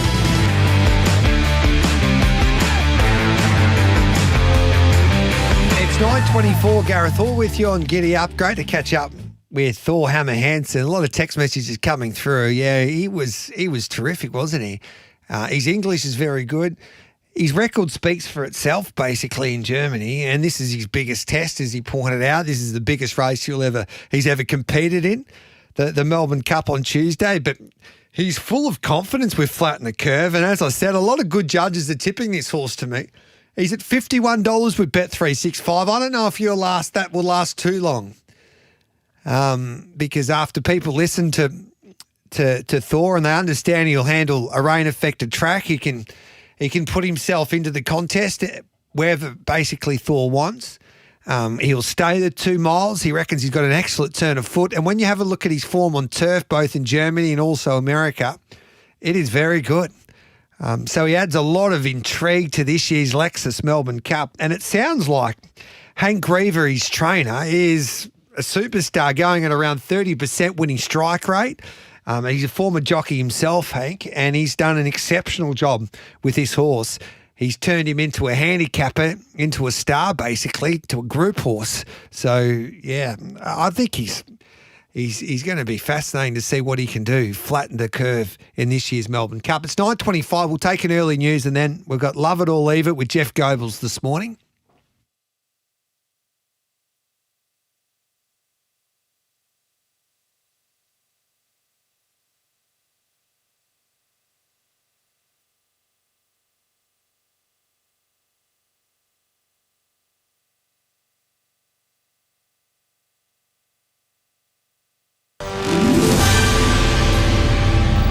Powered by Signet, making SEN News headlines. Hurricane Melissa, that's left a trail of destruction in Jamaica, has been downgraded to a Category 4 system. Social media platforms have revealed their plans for how they'll deal with Australia's under-16 social media ban. Inflation figures dropped today, giving the RBA more data on a possible move on the official cash rate. The board will hand down its decision on Melbourne Cup Day, Tuesday next week. And we're reportedly paying the lowest milk prices in the developed world, with Coles, Woolies and Aldi all selling at $1.55 a litre. Coming up next, sen.com.au sport. The Matildas have been humbled by England 3-0 in a friendly this morning. Australia's efforts hampered early on, down to 10 players after Alana Kennedy was red-carded. And after training with teammates, Alyssa Healy is firming for a return for Australia's ODI World Cup semi-final showdown with India. The skipper missed the final 2 round-robin matches with a minor calf strain.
Sportsbet Peninsula Cup returns to Mornington Racecourse on Sunday the 2nd of November. Tickets just $25 at Ticketek. Live across Australia on SEN Track. Giddy up with Gareth Hall. On Giddy Up, it's time to have your say. Are you loving it or leaving it? Time for Love It or Leave It on this Wednesday morning. Jeff Goebbels joins us. Jeff, hello to you, mate. Hello, G. It's great to be here, mate. Now, tell me you're going to the New York Marathon, they tell me. So you're leaving this morning. I am. What are you thinking? I'm thinking I'm in a bit of strife, to be honest. I've done a few runs, but I wouldn't say I'm that well prepared. So what's inspired you to head to New York and compete in this marathon? When I finished up with footy, I trained for a purpose. I was training for a goal, but since retiring, I haven't really had anything. So heaps of guys from my gym are going over to run it, and I thought, why not sign up, get into training, and here I am now regretting it. Did you compete in the Melbourne Marathon? No, I didn't do the Melbourne Mara. I've never run a marathon. Never? Never. And you've signed up for the New York Marathon? I have. Don't you have to go through some requirements to qualify? No, you just got to pay a lot. You got to pay a heap of money. So you're first up basically in a Melbourne Cup without any preparation. You're a miler and you're first up from a spell. It doesn't look good on paper, does it? No, it doesn't look good on I'll paper. be paying about 100 to 1. So have you worked out your strategy? Yeah, I'm going to go out slow early. Yes. Because obviously you get there, the adrenaline starts pumping, Correct. the crowd's roaring. So I'm just going to make my first 5 to 7 Ks my slowest, and then hopefully that pays dividends in the end. All right then. So you're confident you'll get through? I'll be a back marker. And will you be back for any of the Flemington Carnival? Yeah, I'll be back for Oaks. Okay. And Stakes, I think. All right then. Well, we wish you the best of luck. Thank you, mate. What a mighty effort. I appreciate it. Let's get stuck into loving it and leaving it. I'm loving that you're going to the New York Marathon, by the way. I'm leaving it. Yeah. First of all, Pride of Jenny beats home Fangirl. This is an easy one for me. Fangirl will. I can nearly guarantee she'll beat home Fangirl, I reckon, at Flemington on Saturday. These horses have clashed a lot throughout their careers. I understand that Fangirl did defeat Pride of Jenny and the King Charles, but just there at their last appearance, which was a few weeks back at Randwick. But looking at that setup, I reckon she'll be able to do what she wants to do in the early part of the race, the Empire Rose there on Saturday, and then she'll put the foot down, and it'll be awfully hard for Fangirl to make up any ground. And she doesn't really like Pride of Jenny in her races, Fangirl. Fangirl's kryptonite has been Pride of Jenny. But in saying that, I think it's great for the Flemington Carnival and especially the Empire Rose to get these two superstar mares competing on day one of the carnival, because when I reckon these two connections looked at this race, they thought, well, they would be able to basically have a far easier assignment than they have in their previous starts competing against the boys in open class. So this is a great opportunity, they thought, I would imagine, to go back and have an easier assignment at Group 1 level. But they're clashing once again, and it'll be an exciting race, and I reckon Pride of Jenny will beat Fangirl, so I'm looking forward to that. But I reckon she's a great each-way price, Jeff, in the Empire Rose. Oh, definitely. And like you said, it's going to be a great race and a great day, Like, obviously, the Derby's the one that everyone's going to be looking for, but I think everyone's going to have eyes on this race as well. But I'm going with my heart. I love Fangirl. She let me down. Yes. She let me down in the King Charles. It was the last leg of an 8-leg multi. I know. I needed her to place. I told you she couldn't go any good with Pride of Jenny in the race. I wish I spoke to you before I put the multi on. But no, I'm gonna stick with her. Hopefully she settles just a little worse than midfield, and hopefully Pride of Jenny overdoes it out the front. Godolphin's 3-year-olds will dominate the opening day of the Flemington Carnival. I am loving that.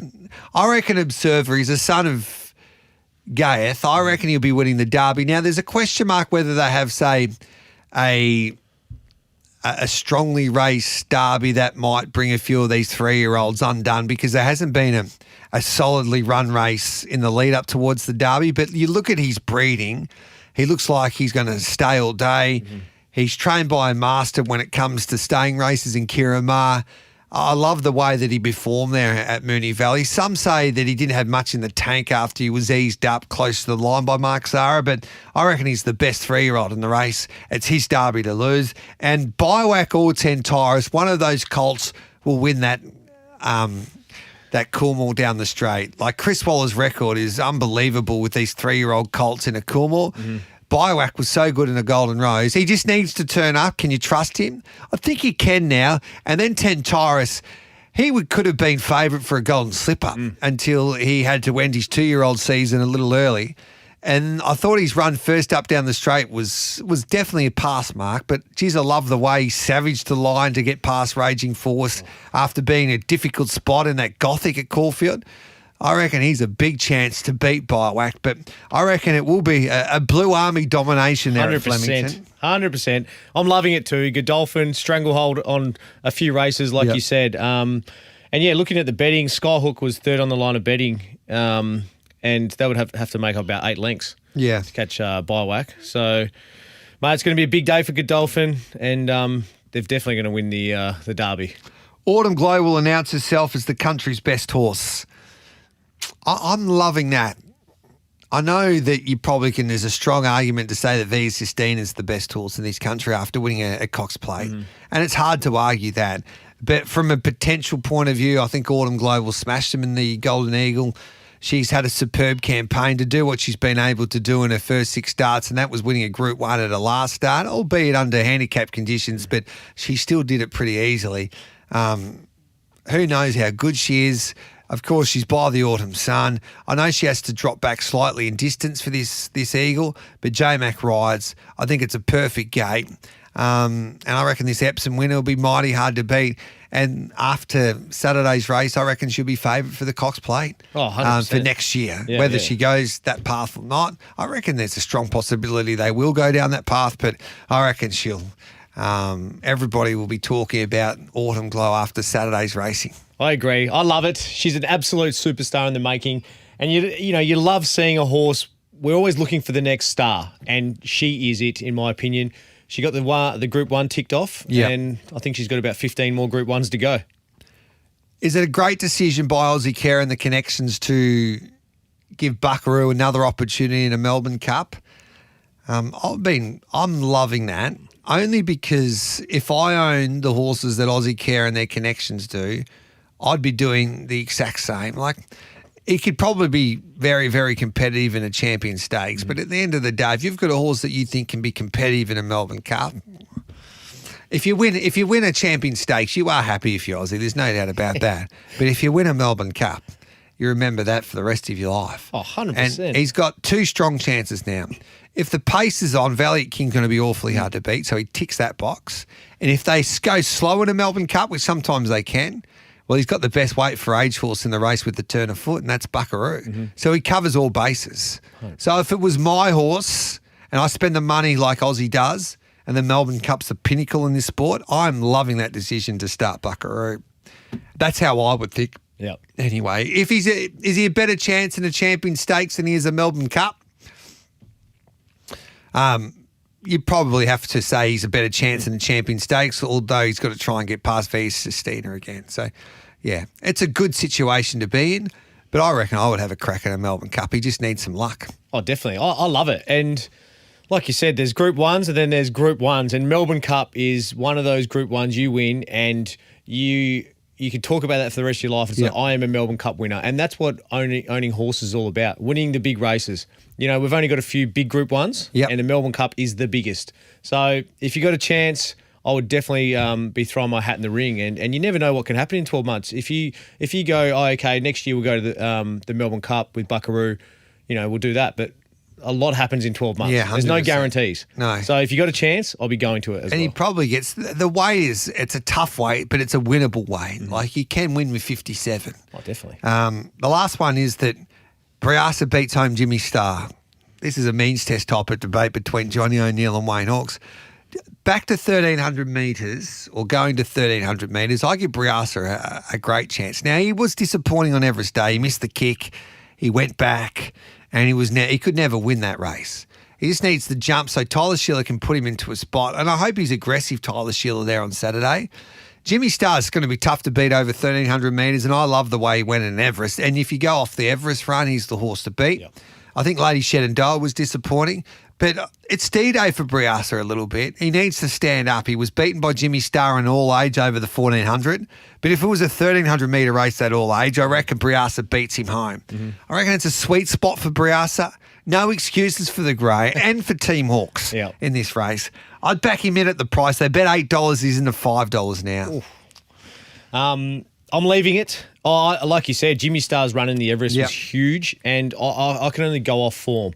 And obviously, Briasa had excuses, and tactically, Briasa is probably in a better position. But I think Jimmy Starr's run was massive, and I do think it's a better horse. Yeah. But I wouldn't be surprised. You've been on fire, so yeah. Well, you can get lucky. You can get lucky from time to time. What's Wayne Hawke saying? Is he confident? Well, I think he is. He's always a little bit confident, but I think everyone's confident regarding their charges heading into the boarding. But it's going to be a fascinating race because whoever wins out of those two gets that bonus that Racing New South Wales put on for the sprinters. So it's a great day racing. Where do you rate this day? Oh, this is number one. I think for the average punter going to the races, Derby Day is number one. Is it? I think so, yeah. You know, and especially for the younger crowd. Like we see Sydney, they draw the younger crowds in with all the things they're doing up there. But I think Derby Day is the one where everyone gets to it. You know, it's sold out every year. Everyone's dressed in black and white. It's just a great day. Would you prefer this as a race day compared to Everest and Caulfield Cup Day? As a race day, yes. Yeah, so Derby Day, and then in Sydney you've got the Eagle and the Balding. And also too, we've got Flemington. We've got headquarters. It's the best track almost in the world. That's what I was talking to. I like bloggers he's been brilliant throughout his time in Victoria promoting the Spring Carnival. Like I was talking to him about this yesterday. Like Moonee Valley is great, but there is nothing like Flemington when you walk through those gates on Derby Day to kick off the 4-day carnival. Like there's a special aura about it. It's the home of racing, and Sydney can put on whatever races they want. They're never really going to like if you said to me you can go to Flemington or Randwick, like I'd love to go. I think Everest, and that's is terrific by what Peter Volandi's done, and hats off to Racing New South Wales to build that product that they have during a spring carnival. But it's difficult to compete with Flemington because Flemington's Flemington. Yeah, exactly. There's nothing better than on the rooftop of the new stand at Flemington. The sun's out, and Group 1 racing. It's an absolute cracker. It's one of my favourite days. I'd love to get your opinion on the Moonee Valley situation. Jared Waitley was strong on this show and also on Waitley on Monday, saying that it's a travesty that they're bulldozing Moonee Valley for redevelopment and they've forgotten about the sport in a way. Yeah. Your thoughts on that? My thoughts on this, and this is a little bit different, is that I think, personally, Moonee Valley was a terrible track to punt on. Yes. It was a difficult track to back a winner. Now, the atmosphere was great for the Cox Plate and Pride of Jenny when she took off, and it did have that special Coliseum type of feel where the gladiators would do battle. But that was on a couple of times a year. And it did have its own special romance about it, Moonee Valley. But you've got to give this, like the redevelopment doesn't look too bad to me. And I don't think anyone can have a strong opinion on this until we see what the new Moonee Valley looks like in 2027. Now, it could be a complete disaster, but it also could be one of the great moves that Moonee Valley's ever been able to pull off. Oh, for sure. So obviously there's a lot to go, water under the bridge. The grandstand's got to be put in place. They've got to be satisfied with the way that the redevelopment turns out. But like Moonee Valley wasn't a great track. No. It was a difficult track for the punters to back a winner. Some will say they loved it, but Moonee Valley was such a great race for the Cox Plate because the jockeys had to take off where they did. Yeah. And that produced excitement like probably no other track could.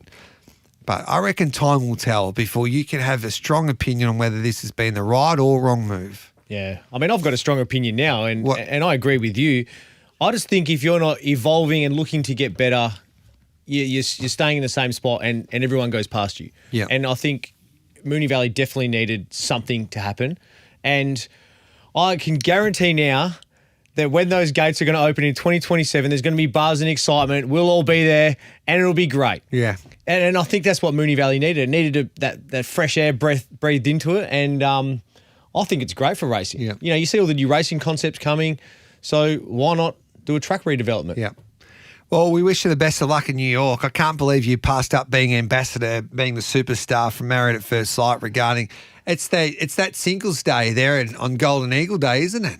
I didn't get asked. Didn't you get asked? I would have given Unbelievable. I would have given the New York Marathon the arse. So we wish everyone the best of luck. If you're trying to find love there in Sydney on Saturday, you go and get them. Any advice to them?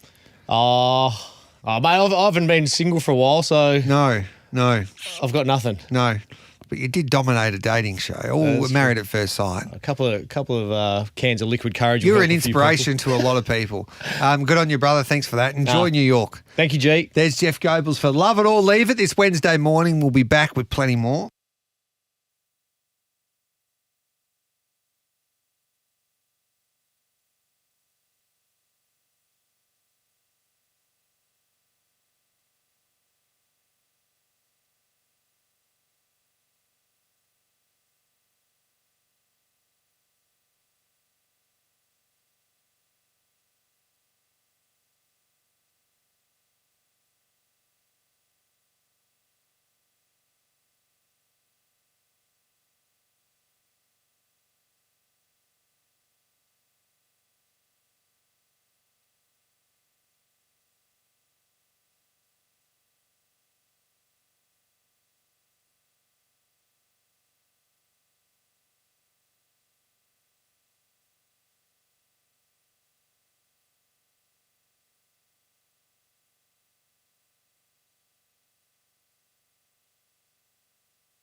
Sportsbet Peninsula Cup returns to Mornington Racecourse on Sunday the 2nd of November. Tickets just $25 at Ticketek.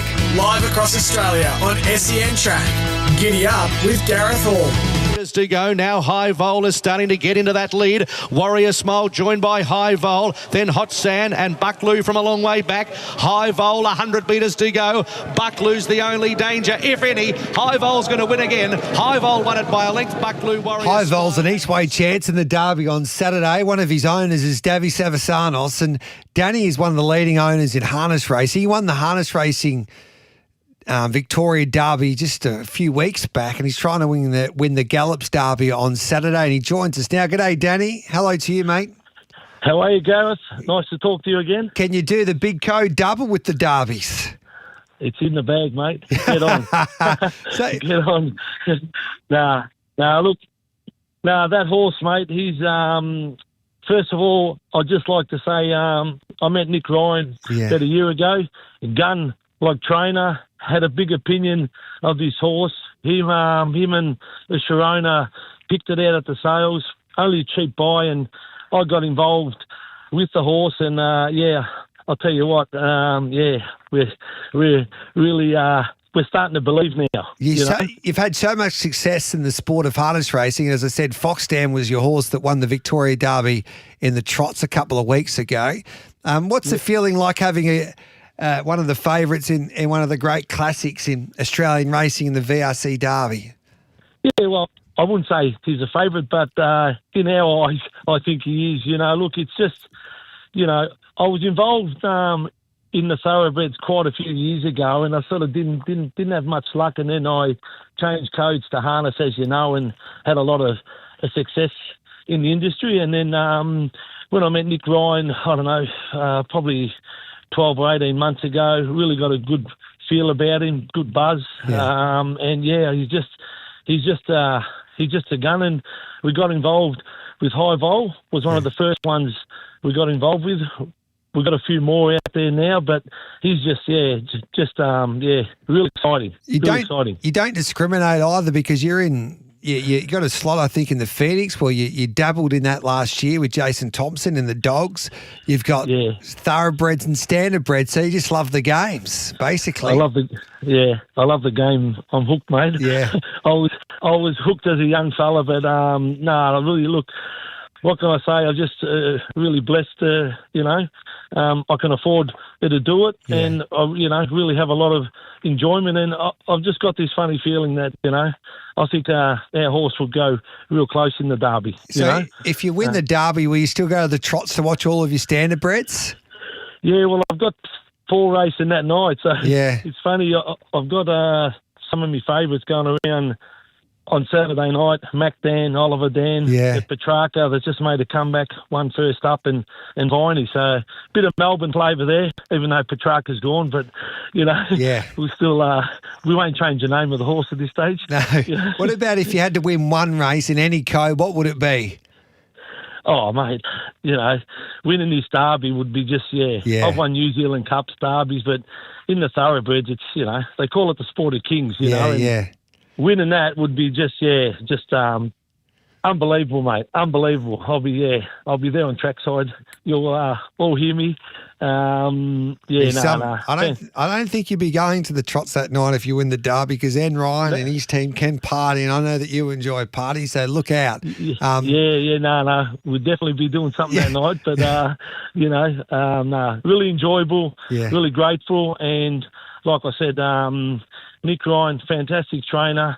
If he's straight down to earth. Yeah. He doesn't have a big stable, but he's the next up-and-coming trainer. So anyone out there that wants to get involved, give Nick a call. Happy to talk to you. Good on you, mate. Danny, I've got about 30 seconds before I've got to take a break. Have you got a winner for us in any code? What should we be backing? Oh, well, back High Vol each way. All right, then. Saturday night, the Petrarca, Oliver Dan. All right, nice little multi for you. We'll do it all up there. Petrarca and Oliver Dan. Keep on dominating, mate. Thanks for that, Danny. Thanks, Gareth. Nice to talk to you. Same to you. Danny Sevasanos there. He's a good man. He spends a lot of money in the sport of harness racing especially, and he deserves all the success that comes his way. Time for a break. We'll come back and wrap up this hour here on Giddy Up.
Sportsbet Peninsula Cup returns to Mornington Racecourse on Sunday the 2nd of November. Tickets just $25 at Ticketek. Live across Australia on SEN Track. Giddy Up with Gareth Hall.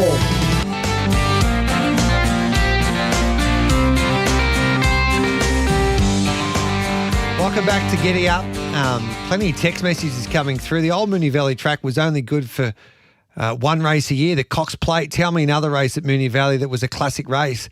That much money and investment can't be locked up for one race a year. That's from Buzz from Brizzy. Totally agree there. Gareth, I know New South Wales racing gets kudos for their one spectacular meet. Bloody fantastic.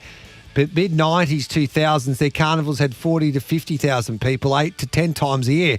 Now they have one and everyone loses their minds. It has been going nearly 10 years, but they aren't winning over the fans like the Melbourne Carnival does. Just my opinion. Cheers for doing what you do. Thanks for that, Donnie. It's 10 o'clock. We'll have plenty more straight after the news.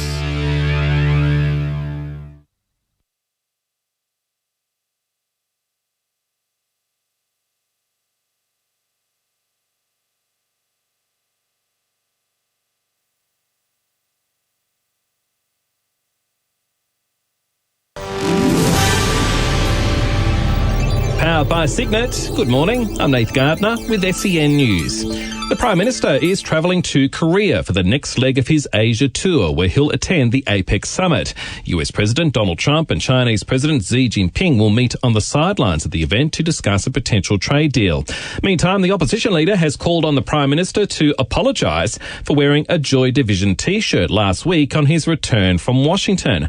Susan Lee says it was a profound failure of judgment, as the British band's name comes from a wing of a Nazi concentration camp.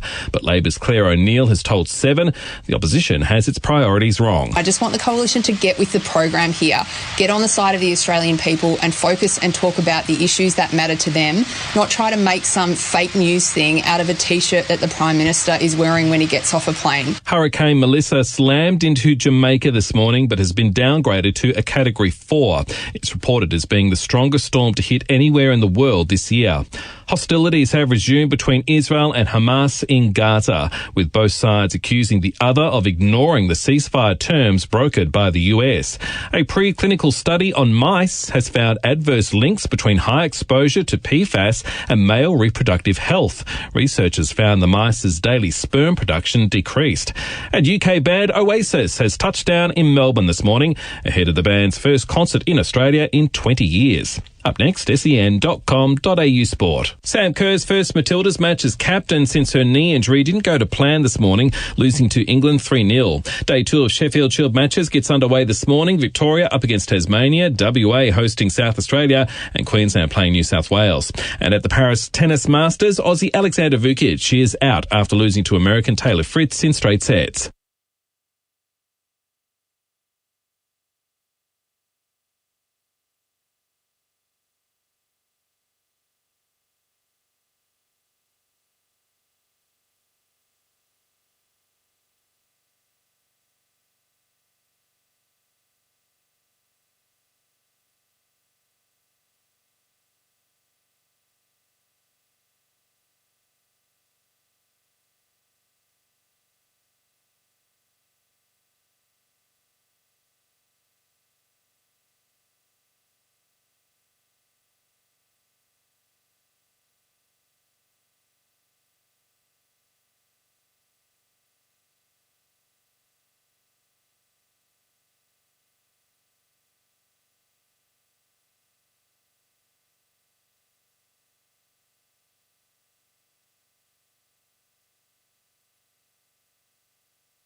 Live on RSN and SEN Track.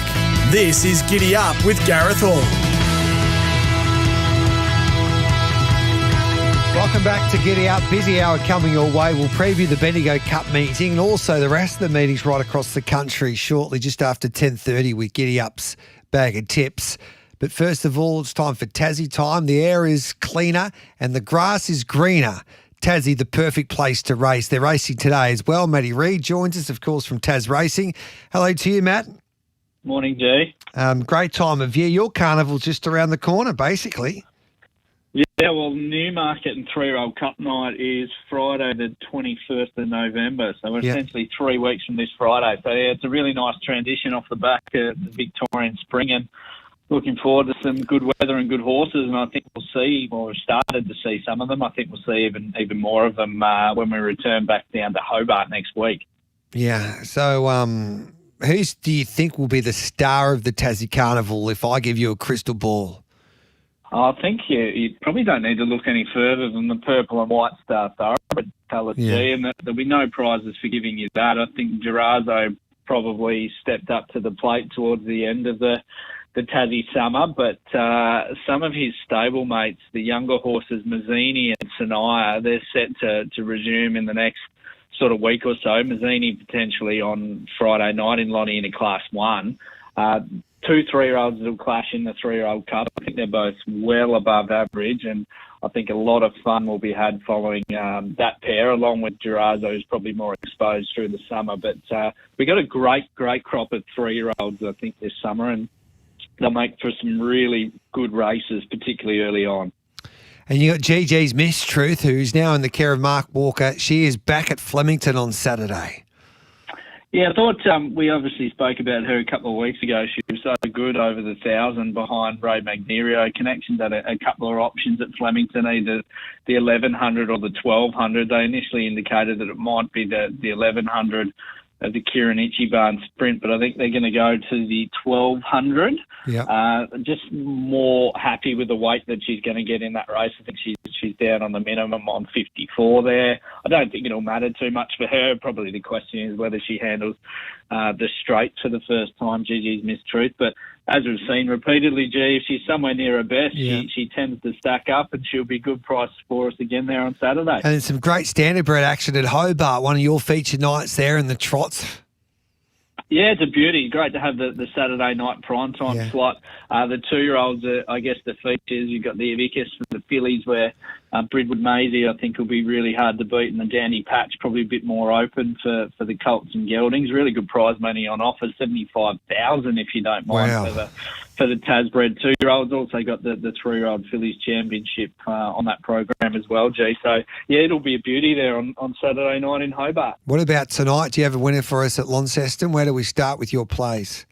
We're definitely going to try, G. A 7-race card tonight. I spoke about this season's 3-year-old form, and I think Crack the Shutters, race 5, number 7. She's one of those. She returned in a Class 1 at the first Lonnie night meeting just under 4 weeks ago, and she was too good. She makes the sharp jump from a Class 1 to a benchmark 76, but she drops from 58.5 to 54, and I think Stu Gandy had a couple of options on this program, and he's chosen the one where she's got a light weight. I think she's pretty smart. That 2-year-old form of last season is just red hot, and I think she'll be too good for them tonight. I was happy to make her my best. Race 5, number 7, Crack the Shutters. Yep. All right. Then what about your next best? Next best, race 3, number 1, Navarre River. He was first past the post in Launceston on the 17th and lost it in the steward's room. Rightfully so, it has to be said. I think it would be pretty short odds for that protest being upheld, but I think he gets his chance to go one better, at least in the form guide tonight. He's well joined for Erica Bernberg, who's flying down here at the moment. Went forward last time. I think it'll go forward again here, and Erica can sort of assess the speed. If they look to come across, she can camp him behind. But pretty open race, but I thought he was clearly the one to beat. So race 3, number 1, Navarre River. And the value for the night for Matty Reid? We're going to go each way in the first leg of the Quaddie G. Race 4, number 6, Night Invader. I'm following my money here. We were lucky enough to get on the right side of her last time. She'll get back. She's got a really good turn of foot. She'll need a little bit of luck, but she's got a bit of X factor about her, Night Invader. And again, we're getting a good each way price. Race 4, number 6. Beautiful, mate. So your best is race 5, number 7, Crack the Shutters. Next best, race 3, number 1, Navarre River. And your best value is race 4, number 6, Night Invader. Perfect. You go and get them tonight, mate. We appreciate your time as always. Thanks, Jay. There's Maddie Reid there. Thanks to Taz Racing. The air is cleaner and the grass is greener. Tassie, the perfect place to race. We'll take a break. Jesse Gower from New Zealand Bloodstock to join me next.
Sportsbet Peninsula Cup returns to Mornington Racecourse on Sunday the 2nd of November. Tickets just $25 at Ticketek.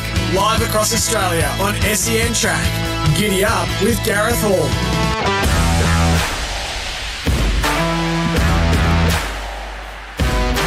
Welcome back. This is Giddy Up with Gareth Hall this Wednesday morning. We've got the Bendigo Cup preview coming up shortly there, all thanks to Bet365 for Bag of Tips. But Jesse Gower joins us thanks to New Zealand Bloodstock, because that ready-to-run sale, would you believe, it's exactly 2 weeks from today. And Jess joins us now. Hello to you, Jess. Good morning, Gareth. Yeah, it's going to be all go in 2 weeks' time. It snuck up on us this year. Because, we're a week earlier than usual with the ready-to-run sale. So we've gone straight out of a late breeze up and into the sale a week early. So we're all systems go. We'll see you very soon down here. Yeah, so looking forward to it. So the sale kicks off on the 12th of November, which is the Wednesday. So that's the day after the New Zealand Trotting Cup. Obviously, there's plenty happening in New Zealand at that time of the year. So I would imagine that there would be accommodations. There's still accommodation left, or do you need to get in quickly now? You want to get in quickly now. There's none left at Karaka, but there's plenty in the city, and we can sort everybody out with some really nice hotels in town. We also run shuttles, so if you can't stay on site, we'll shuttle you to and from the city. So you've got the nightlife and all the good stuff from town on beautiful, like the harbour. There's a viaduct in Auckland City. It's well worth the trip, because not only do you have 400 excellent horses, there's also it makes a nice couple of days out as well. Yeah, and I know that the captain, Guy Mulcaster, who's a friend of ours here on Giddy Up, he has to stay in the city, doesn't he? Because he reckons he gets pestered too much when he stays at Karaka, because he's that famous these days. So, and there's a great nightlife, and obviously down at the Viaduct, it's there's plenty of beautiful restaurants that you can enjoy as well. Yeah, for sure. No, and I think there's two kinds of sale goers. There are those who just want to stay on site, put their heads down, and pay attention to be up early and be looking at the horses. And there are those who do the work, and then they want to have a bit of fun after hours, and then apply themselves again the next day. So it caters for both. Yes. And this sale, we keep on saying, it's been so successful. Horses like Mr. Brightside, Char Wolf, Hong Kong have had so much success with Lucky Swain S and Golden 60 that have come out of this sale, and Tino, of course, as well. So I've been watching closely. We've been watching the breeze ups on your website, but in the mornings they've been playing on racing.com. And there's an art these days. It's not just the quickest time people are looking for regarding these breeze ups. There's all these type of information that you can gather with the data that you produce, which helps buyers make a more educated, I guess, decision on which horse they want to buy now at a sale like this. Yeah, that's so true. So we do our best to capture as much information as we can in the moment that each horse is breathing. So if the wind changes direction, we've had a shower of rain. We might have lost you. So, and sorry, got you back. Can you hear me now? Yeah. Yeah? Yes. Oh, okay. So basically we capture as much information as we can and present that on our website, so the buyer can kind of assess those things. If the wind's changed direction, if we've had a rain shower and the surface has changed, then we'll have that jotted down so they can... You there? Yeah, we got you. Yeah, we got you, yep. Sorry, bad line, guys. That's all right. Yeah, and I think one thing I keep hearing is that you're looking for... action as much as speed, and there's some pretty interesting facts that I can share with you. Yes. So it's not always the fastest horse that turns into the Group 1 winner. So Mr. Brightside, he ran his 200-metre breeze up in 10 seconds 91, which is similar to this year's average time. And Tino beetled down in like 11 seconds 16. Yeah. And Feroce was a little similar. So by no means the quickest. And of course, Hong Kong superstar, like sprinting superstar, Lucky Swain S, he ran it in 11:14 seconds as well. So the rules of, I guess, prioritising speed don't apply when you're looking at these horses who have come out and done great things. Cheer Wolf, he breezed up in 10 seconds 77. Yes. On the flip side, though, Golden 60 and War Machine, the Everest contender, straight broke winner, they both breezed up in 10 seconds 48, and that's pretty quick. So basically the moral of my story is you've got to look at all of them, really. Yes, basically you got to talk. There's a lot of experts. It's a different type of skill, I reckon, from picking yearlings, understanding what these breeze up horses are all about. And there's different, like I found it fascinating, especially the last couple of years that I've been there, regarding the different opinions on what people think a good breeze up is or not. I think Sam Beatson, who I've got so much respect for, he's a jet when it comes to getting these horses ready for a breeze up. And I think there was a Wooden Bassett that was passed in for $150,000, and he absolutely dead set loved it and couldn't work out why this horse was passed in, basically.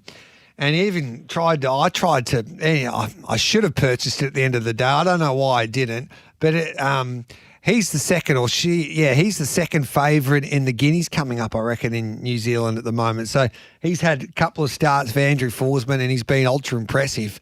So so he was passed in a Wooden Bassett for $150, and Sam had a good opinion of him, and then the owners or the breeders kept him, and they've been well rewarded now. So, yeah, you got to go and talk to the different people around the sales grounds there at Karaka, and you need a little bit of luck, of course, but there are bargains to be found as well, and even some of those bargains get passed in. Jess. They definitely do, and quite a few of our rock stars have been passed in, which just highlights that you want to look at everything. But if you want to find a horse for good value, do come to Karaka. I mean, for Australians spending, if your Australian dollar coming down here, the Kiwi dollar is really weak. So you've got a 12% discount the moment you open your wallet. Which is massive. And then not only that, you get those very good horses, and that might be passed in. Sam Beatson, wonderful example. He's been the top vendor in our sale. He's topped the vendor tables for 7 or more years now. Yeah. And it pays to talk to these guys because a lot of them are up on the backs of these horses. I live right by the track in Cambridge. I drive past them every morning. The guys that you see that you're doing deals with, they're the ones who know these horses inside out. Yeah. They're out there up on their backs talking to their staff. And they know them well, and that's the way they do it down here. So you can really trust them, and they prove that time and again. The quality that comes out of this sale. 10 Group 1 wins last season alone. Just that roll call that you mentioned earlier, all those big names. You can do your homework, and you can find a bargain that's going to perform for you for sure. My advice would go up to Sam Beats and say, Sam, I love your work. You can take, what horse would you like to take a quarter of in or a percentage in? And whatever he says, you buy. And then I reckon you'll go pretty well. And I think the other message out there is that you just look at a few of those horses that are passed in, as you pointed out. Like I think Mr. Brightside was passed in. A lot of the good horses were passed in at these sales. So you never know. It's a gold mine. It is a gold mine. It's such an opportunity. And there's not much time, so get on the plane, book your tickets. Yep. Don't get caught out with the earlier date this year, because I know it's pretty hectic with the spring carnival, and it's going to sneak up on us super quickly. So give us a call if anyone needs a hand with flights, accommodation. Let us know, because we'd love to have you down here. So so you can also buy online, of course, but it's best to be at the sale, and you put on a great show, and the hospitality is superb there at NZB. So I'm looking forward to getting back to New Zealand in a couple of weeks' time. Would you believe it feels like yesterday we're at the ready to run sale in Karaka, basically. So it's a big couple of months coming up for you, Jess. So don't work too hard. Bring on November, I say. Yes. See you soon. Thank you. There's Jessie Gower from NZB. It's 10:23. Aidan O'Brien had a chat to Matty Chapman yesterday at Delma. Of course, Aidan O'Brien, the champion trainer, many say he's the world's best. He's preparing the Coolmore Brigade there for the Breeders' Cup weekend. But Matty Chapman does some great interviews with Aidan O'Brien, and he asked him regarding the scans about their star young stayer in Scandinavia who was meant to come to the Melbourne Cup this year, but unfortunately he didn't pass the vet checks. And this is what Aidan had to say to Matty Chapman there overnight in America. And I'll throw to that interview as we go to a break here on Giddy Up. Cases, I think, is the best phrase going on in Australia. So we're not going to discuss necessarily all the details. But, Aidan, no one has spoken to you about why Scandinavia isn't running in the Melbourne Cup. Lots of people think they know the answer. Can you put us right? Yeah, no, he didn't pass the scans, Matt, and that's long and short of it. He is a 3-year-old, and obviously 3-year-olds do have different bone structures than 4-year-olds or 5-year-olds, and they're maturing all the time, and obviously their bones are filling in, and that's the way it is, and that'll never change. He had, obviously, everyone else thought that his scans were perfect, but obviously when he went down in front of the Australian vets, they weren't happy about it, so that's fine. But obviously, we tried to go. The race would have suited him. But listen, that's the way it is, and we accept it and move on. When you have a situation like that, how hard is it for the trainer then to run that horse again in the future? Because you're kind of under pressure, aren't you? Once one person or one jurisdiction has said, well, there's an issue with that horse, you're saying, well, there's no issue with that horse, but we all know that accidents can happen with horses at any time. Yeah, no, absolutely, man. We're not under pressure in any way. It's an open book all the time for everybody to see. Obviously, when that was the only race left that was going to suit him this year, so obviously he'll be put away for next year, and if the time comes, he'll probably have too much weight in it next year, and he probably won't have to go through that scrutiny again. But I would imagine that there's no danger with him or whatever. So and it's an open book with us all the time. Everybody else was very happy. And there wasn't a question about it. But obviously we are only guests in Australia, and we are delighted to be allowed to run when we are allowed to run, and that's the way it is. And when you go to Rome, you play by the Pope's rules, and that's the way it is, and that's the way it is in Australia. So when you're in Australia, you play by the Australian rules, and sometimes they fall in your way and sometimes they don't, and if you don't like it, that's fine, and whatever. But we'll hopefully have horses to go and try against.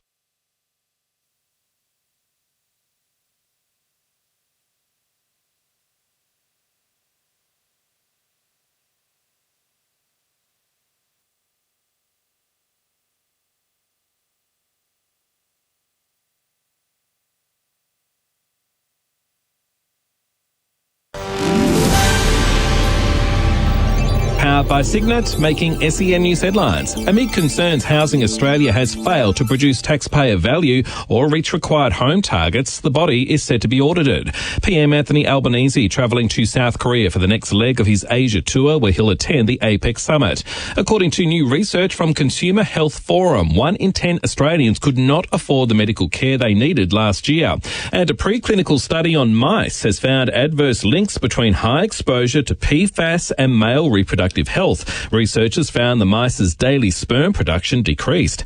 SEN Sport is next. Sam Kerr's first Matildas match as captain since her knee injury didn't go to plan this morning, losing to England 3-0. Day 2 of Sheffield Shield matches gets underway this morning. Victoria up against Tasmania, WA hosting South Australia, and Queensland playing New South Wales. And at the Paris Tennis Masters, Aussie Alexander Vukic is out after losing to American Taylor Fritz in straight sets.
Sportsbet Peninsula Cup returns to Mornington Racecourse on Sunday the 2nd of November. Tickets just $25 at Ticketek.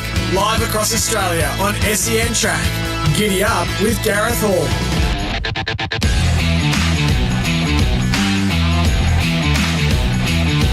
Welcome back to Giddy Up. It's 10:28. Now, the Thoroughbred Sales exciting new $4 million race series is ready to take off.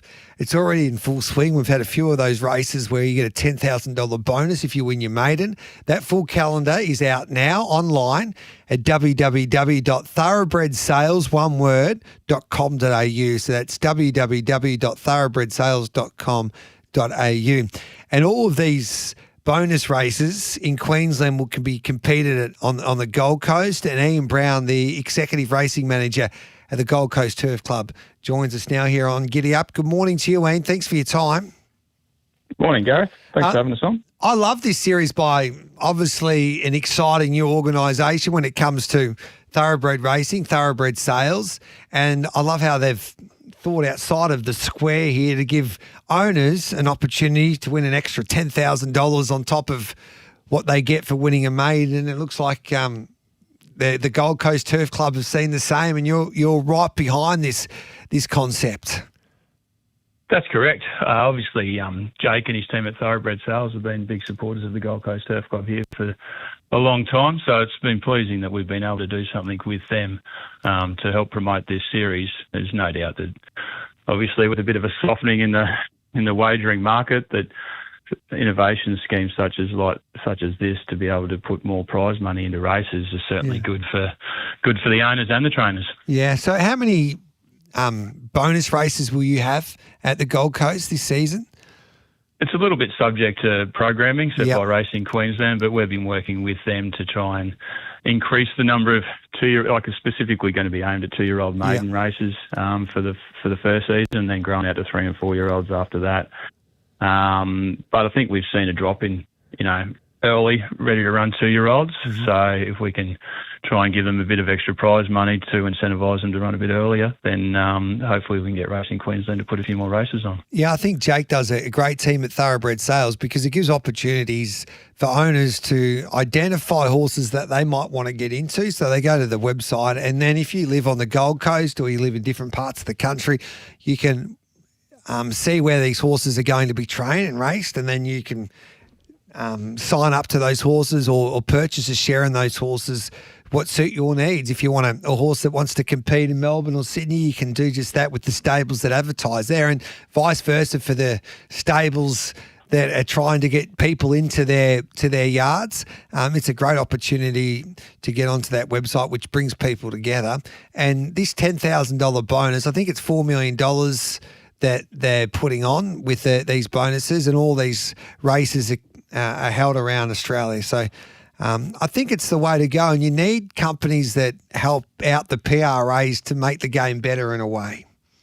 Yeah, that's 100%. When we've spoken to our PRA about trying to match it for dollar, and whilst that hasn't come to fruition this year, we're hoping that we can get some data out of the first season and then revisit that so that we can increase it to maybe have a $20,000 bonus instead of a $10,000 bonus, because it's a perfect opportunity with limited exposure from the PRA to, as I said, try and increase prize money when the turnover coming from wagering isn't growing exponentially at this point in time.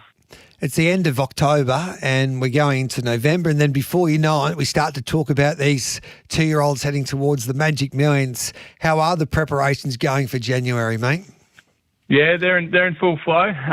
We obviously had a recent renovation on our course proper back in August, and coming out of that, we're really pleased with how it's going. It's been racing fairly and been handling and standing up to the racing well. So we think we're in a real good place looking for January, and it'll be exciting to see some of the good horses coming up here. And you got that slot race, of course, the week before under lights, which is always exciting. It was the race. Obviously, they got transferred to the Sunshine Coast there last year, but it was won by a good horse and Private Harry. So I reckon that's going to be exciting to see it under lights for the first time anyway on the Gold Coast. Yeah, that'll be fantastic to watch that go around. And we've got a really good 3-year-old 1,000-metre race that's on a Friday night in December, which sets up well for that slot race, along with a 2-year-old debut Magic Millions race on that same night. So coming into Christmas is looking good, and then January is going to be really exciting this year. The carnival in Queensland, I think, kicks off it's just around the corner basically. So just before you get through, you think that you've got through the spring carnival, the eyes of the racing fan in this country turns to Queensland. Yeah, the phone's already ringing with Sydney and Victorian trainers looking for some stabling for the next 6 to 8 weeks. So look, we've got some options there to accommodate them. We like to look after as many as we possibly can. So it should be very exciting. Good on you, Ian. Best of luck with these bonus races. Thanks to Thoroughbred Sales, but can't wait to get back to the Gold Coast for the Magic Millions. Thanks for your time, Gareth. There's Ian Brown, the Executive Racing Manager at the Gold Coast Turf Club. Thoroughbred Sales, exciting new $4 million race series is ready to take off. That full calendar is now online at www.thoroughbredsales.com.au. We'll take a break. Bag of tips coming up next as we try and find you a few winners today across the 3 codes, but of course we'll concentrate on Bendigo Cup Day in Country Victoria.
Sportsbet Peninsula Cup returns to Mornington Racecourse on Sunday the 2nd of November. Tickets just $25 at Ticketek.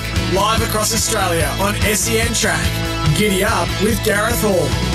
The Giddy Up Bag of Tips for Oz Equipment Rentals. Supplying equipment to the construction, mining and roadworks industries. OzEquipment.com. Let's find you a few winners at Bendigo today. Brought to you by Bet365 Bag of Tips. It's never ordinary when it's brought to you by Bet365. Imagine what you could be buying instead. For free and confidential support, visit gamblinghelponline.org.au. The mighty Ultima Hotel in the heart of the Mallee, just down the road from Swan Hill. Swing by for a cold beer. And Oz Equipment Rental, supplying equipment to the construction, mining and roadworks industries. OzEquipment.com. Shout out to the boys from the Birchup Hotel, Desi Ryan, and the boys are in the car as we speak. And like many people around the Bendigo region, parts of North Central, the Central Murray, even the Goulburn Valley, a lot of visitors head to Bendigo for the Bendigo Cup meeting, and the boys from the Birchup Hotel, they're in the car and they're looking for a few winners. So no pressure, Mitchy Lewis. Hopefully we can help everyone find a few winners on Bendigo Cup Day.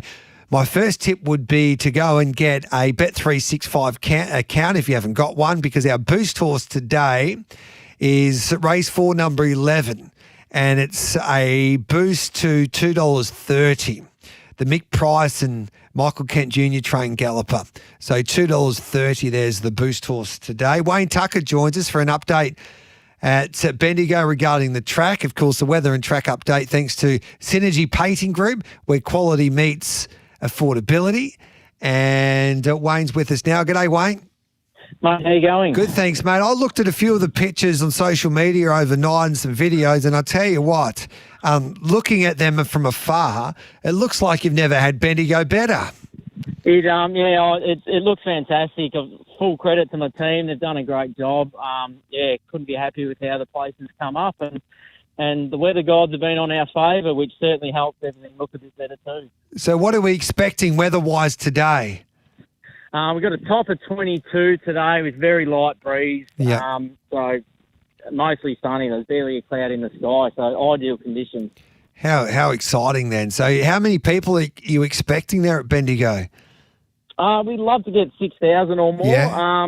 The weather won't be an excuse today, but bookings have been good, so people have just started rolling in the gate, so hopefully they keep on coming. So railed true, we're on a good 4, no wind to report. Is there any pattern there you're expecting today, or is it tempo-based and the best horse should win with the best run? I think it'll be tempo-based. Yeah. There's a little bit of minor wear out 9 metres where we had our races on Caulfield Cup Day, which was 11 days ago. But, the track walks even. We had a good drenching of rain on Sunday. We had 24 mil. We gave it 3 mil of irrigation yesterday just to top that moisture up. We're well into the good 4 range. I think it'll hold that a little while, but the track's in super order, so I couldn't be happier. Looking forward to it, Wayne. Enjoy the day. Well done, mate. It looks an absolute picture, Bendigo. No, thanks very much. Appreciate it. There's Wayne Tucker, who looks after that track at Bendigo. Tom Charlton and John O'Shea have had a wonderful time this spring. Tom Charlton joins us here on Giddy Up because quietness is the horse to beat with Bet365 and this year's Cup at Bendigo. Tom, good morning to you. Thanks for your time. There you go. Is she ready to go? Looks a lovely race for quietness here. She's definitely ready to go. Yeah. She's had a good preparation. Her last run was excellent in trying conditions. Just when she stepped slowly and got behind them, it was sort of all over, and she never really got a fair chance. So hopefully she can jump a bit cleaner today. She enjoys fast ground. She'll enjoy the 2,400 metres. He's well weighted, but unfortunately so is everything else today because Arapaho sort of compressed the weights a bit, which I guess is a bit of a negative for us because it just means that the horses rated above her sort of carry the same weight when they may have not if he hadn't been there. But we can't overthink that too much, and looking forward to it. Is it a tricky draw for Jamie out there? What do you expect her to do, or what would you? Where do you hope she settles there today? I think without taking too many firm plans, we want to jump well, put her into the race, and whether that's slotting in or whether that's rolling forward, I think we'll just sort of leave that to Jamie to assess. as it happened. Yeah, and she deserves to win a race like this. She hasn't been far away since she's arrived in this country. Yeah, no, you're right. And she just had a tendency in her first couple of runs for us, in particular, in Queensland in the Tax Mares race and the Rafting Cup, of sort of hanging and throwing her race away. And we've learned about her, and to this day we're not really sure why she does it, because she's so straightforward. But perhaps with the more racing and left-hand way of going, hopefully, she won't do that today. And what about in Sydney, Mamushka, on the midweek masterclass? We're tipping this all strongly here on Giddy Up. Do you share our confidence? She's well placed. Her last two runs have been really good without getting the right run in transit, and bumped into a good one of Waller's a couple of runs back. So she's drawn well today. She's very capable of winning. It's just, I probably wouldn't want a lot of this rain to come throughout the day. So that would probably be the only question mark, but we're not quite sure how much they'll get. Now, as long as the hoop gives it a good ride, you should be right. We'll just cross our fingers that's the case. And then the Golden Eagle linebacker, can he beat Autumn Glow? I'm not sure. It's a very good race. And look at it. Yeah, I think there's a lot of good chances myself. I think the Japanese horse looked very good. I thought he looked good in the gallop that ran it this morning. Evaporate brings excellent form. Steeple's best form very strong. So I personally feel that it's a more open race than a sort of even money Autumn Glow suggests. And were you close to going to the Coolmore with Napoleonic? What do you do with him now? He was so impressive on Saturday on a red anchor. Yeah, look, it was always not the plan to go towards the Coolmore. We probably felt that it was probably something a little bit too soon for him. And after a very big performance on Saturday, it probably wasn't the right run for the backer. So he is in Melbourne still at the moment, and we'll have a conversation today with the sort of ownership group as the best way to place him. But probably leaning towards giving him a short break and coming back to the autumn. A lot of people listening going to the races today, Tommy. They want to know, if I gave you $100, what would you do with it? Oh God, I'm not good at this guy. So is this over the weekend? Or no, we need something today. I'll get back to you about the weekend, but today would help. You know what? Yeah. I'll go in the other race we got there at Rose Hill. Inquiring Minds. I was hoping it was going to be 8 runners. It's not. I was going to say just a little bit, 50 each way on him at $13, but I'm not sure whether it's quite that'll do us, mate. That'll do us. We'll have to go with the 2 places and maybe take the first 4 or something. Yeah, no, we'll do that. Inquiring Minds. And if it gets up, I'll take you to my hometown of Birchip, the home of the Mallee Bull, the boy from Oxford. You're from Oxford, aren't you? I don't know if you've seen a Mallee country before, but they would love to have your company if you can help us with Inquiring Minds at $13 each way all day. There we go. Good on you, Tom. Thanks, mate. See you, buddy. Bye. There's Tom Charlton there. I'll take a break. Mitch Lewis to join us to go through this card at Bendigo.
Sportsbet Peninsula Cup returns to Mornington Racecourse on Sunday the 2nd of November. Tickets just $25 at Ticketek.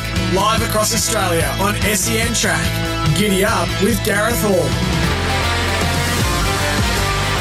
Welcome back to Giddy Up. Before we have a look at this Bendigo Cup meeting, fields are out for Derby Day at Flemington. What about these for fields? There's some smallish fields, but they're full of quality. Can't wait for Saturday. Wakefield Stakes, Get a Good Feeling will start favourite, barrier 6. Ethereum Girl, barrier 2. Prestige Schnitzel, barrier 5. Strictly Business, barrier 1. Luna Bay for Craig Williams, barrier 10.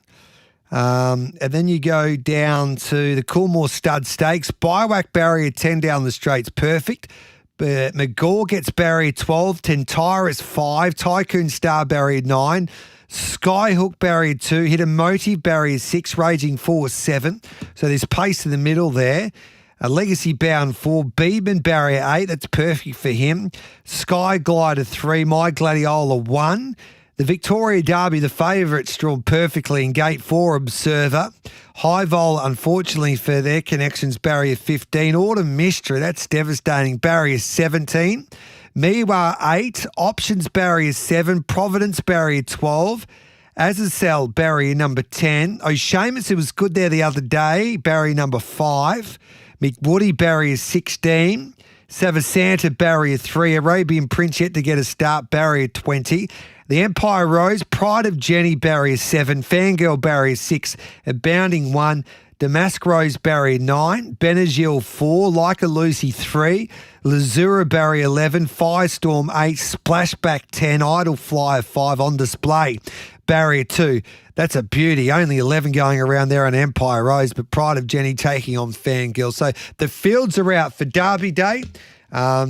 And most of the favourites are drawn pretty well. Mitchy Lewis joins us now. G'day, Mitch. Yeah, morning, G. I'm looking forward to Derby Day now, especially that Empire Rose. And that Coolmore's going to be a great race as well. Yeah, no real price yet. What's Observer going to start, G? Geez, he's been absolutely Yeah, be blessed, odds on, hasn't he? close to odds on, I reckon. Well, he was $1.80 earlier in the week, so... Yeah. Yep, looks good. Geez, I've got to do a little bit more work, but I'm siding on you with Pride of Jenny, I think, G. Yes, so you should. I'm telling you. Now, tell me this, mate. Bendigo, it looks like it's going to be a perfect day. No wind to report. Good 4-rail and the true. Every horse should get their opportunity. Well, tempo-wise anyway, if you can get away with some nice sectionals, you'd be hard to run down. But if you can make up ground, you'd be also in the firing line, it looks like. Yeah, I think so. I might just be keeping an eye on if it slickens up a little bit with the sun out, G. But overall, as it stands, yeah, I think you'd have good confidence as long as tempo suit, as you touched on. Let's have a look at the first race. The 3-year-olds do battle here over the 1,000 metres. Scratch the 2 and the 7. Thanks Gorgeous is the favourite. She was very consistent in her first preparation and she had good form lines against horses like Ole Dancer, Signature Sant and Ferrivio, and she's into $1.75 here first up. Street Legal $4.40, Caverns at $8, Winter Hail at $8, and then Somersault at $8.50. Are you with this odds-on favourite? Yeah, I think I have to be, G. I mean, like you said, good form with Ole Dancer, so a length off that horse, less than a length off Rivia and My Gladiola. My Gladiola's a chance in the Coolmore. So, look, I think Thanks Gorgeous just sets up well from barrier 3 as well. So, looks the one to beat. I won't be taking it on. So, 10 to win for Rom. The 4, Street Legal, who can race on speed for the Stokes. Then I'm going to go the 6, Winter Hail, and Cavern, the Hayes one. The debutant G, perhaps from barrier 2 could perform, but I think it's the faves race to lose. Beautiful. So that's the one. So 10, 4, 6 and 1, the numbers in the first race there for Mitchy Lewis. Let's have a look at race number 2 on the program. And this race, of course, is a benchmark 64 over the 1,300 metres. No scratchings to report here. Castellito's the favourite. Confident boosting victory there the other day. $2.70 for that brilliant combination of Graham Begg and Geordie Childs. Mongolian Gobi is at $3.60. Then we've got Bajaria at $7, Decanted at $9 here. Interesting little race here, but this favourite's been the best back with Bet365. Yeah, a little bit interesting, G. Castiglieto. I thought it raced close enough to the speed there at Kyneton, but it was a really easy race. I don't think she's going to get as many favours here today. Sort of decanted leads. Maybe Obuki of the Stokes can go forwards too. So I thought there was value in Obuki. If you ignore his last start, sort of, I suppose, failure, but there were some excuses there at Caulfield. He was pretty good at Sandown prior to that. Maps really well here. So I thought he was some good value in the race. From the 8, Castellito. Then I had the 2, Loop Delado, second up last. Prep it was a winner. I think it can go on and win it again, perhaps. And then decanted the leader, just in case that track is leaderish, is my 4th pick. So 5, 8, 2, 4. Ibuki, some good each-way value there for the Stokes and Nindorf combination. Currently $9 there with Bet365. It's quickly closing in on 11 o'clock, so we'll take a break. When we return, we'll take the news and then we'll come back and we'll look at that benchmark 70. We're opening address, looks tough to beat, who's been well supported there with Bet365 for Liam Howley. The Cup there today at Bendigo is race number 7 on the program. Quietness is the favourite. She's got to overcome a whitish gate, and she's at $3.20 with Bet365. God's Window at $4.80. Sayadati Sadati at $5. And Don De Vega is a $9 chance for Annabelle and Rob Archibald. I saw Annabelle on social media there on a video there. She's in the UK at the Tattersalls in trading sale there at Newmarket. So she'll be cheering on from afar there today with her galloper in the Bendigo Cup.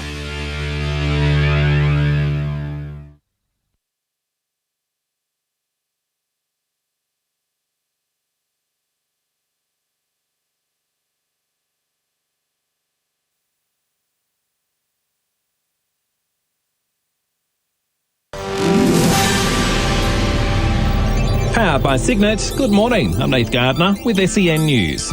An audit of the Albanese government's $10 billion Housing Australia Future Fund is underway. It's following criticism it's behind schedule to deliver 40,000 social and affordable homes. The effectiveness in delivering and designing the Housing Australia Future Fund will also be probed. The audit is expected to take 9 months. The Bureau of Meteorology has been ordered to fix its new $4.1 million website after a deluge of complaints. Energy Minister Chris Bowen says the website's changes have missed the mark. Jamaica has been battered this morning after Hurricane Melissa made landfall as a Category 5 storm. There are reports of extensive damage to homes, hospitals and schools, while more than 500,000 people are without power. It's now a Category 4 system as it heads towards Cuba. The Gallagher brothers, Liam and Noel, and their band Oasis have touched down in Melbourne. They'll be performing 3 concerts at the city's Marvel Stadium, the first on Friday. These fans on 7 coming from far and wide to see the UK Rockers arrive. Here probably about 1, 2 in the morning, hadn't slept for an hour. What do you love about Oasis, mate? Oh mate, what's there not to like? From Peru, long trip. This is the south part of Peru, just for the concert and also to have the chance to know this beautiful country. And actress Prunella Scales, who has passed away aged 93, is being described as a true British icon. Up next, SEN Sport. The Matildas lost to England 3-0 this morning. It was Sam Kerr's first match as captain since her knee injury, telling Paramount Plus Alana Kennedy being red-carded in the 18th minute was a massive blow. We didn't really even get to show what we had or what we've worked on in the last week, so it's just disappointing to go down to 10 men. It's really hard to judge the game because we had such a different plan for the game.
Sportsbet Peninsula Cup returns to Mornington Racecourse on Sunday the 2nd of November. Tickets just $25 at Ticketek. Live across Australia on SEN Track. Giddy up with Gareth Hall. Welcome back to Giddy Up. We're going through the Bendigo Cup program with Mitchie Lewis this Wednesday morning. It's 4 minutes past 11. First race, Mitchie likes the 10 from the 4, 6 and 1. So he's with the odds-on favourite with some terrific form lines for a race like this. Thanks, Gorgeous. Currently was $4 into $1.75 with Bet365. I know there's been a couple of scratchings, but she's been well supported. And in the second race, he's with the 5 here, Obuki at an each-way price, 5, 8, 2 and 4. We move on to the third race at Bendigo on Cup Day, and this is over the 1,600 metres, a benchmark 70. Opening address second up has been well supported for Liam Howley and Thomas Stockdale at 380, and it's the favourite in front of Shiny New Deal at $4. Lightning Express, the 2's the only scratching here, Mitch Lewis. Yeah, look, G, lots of money keeps coming for Shiny New Deal, and that's the way I'm leaning. I think the horse has a fitness edge on some rivals. Last start win at 1,800. Some of these other horses like Opening Address, the first or second up. So I'm leaning the way of the fit horse, drawn well, Celine's riding well. Shiny New Deal on top from Opening Address, the 3, from the 4, Politely Done, and the 1, High and Proud. All right, so 6, 3, 4 and 1, Shiny New Deal for the informed Slee Gaudre. Your tip there, currently $4 with Bet365. Scratch the 9 and the 10 out of race 4. This is over the 2,400 metres, benchmark 66.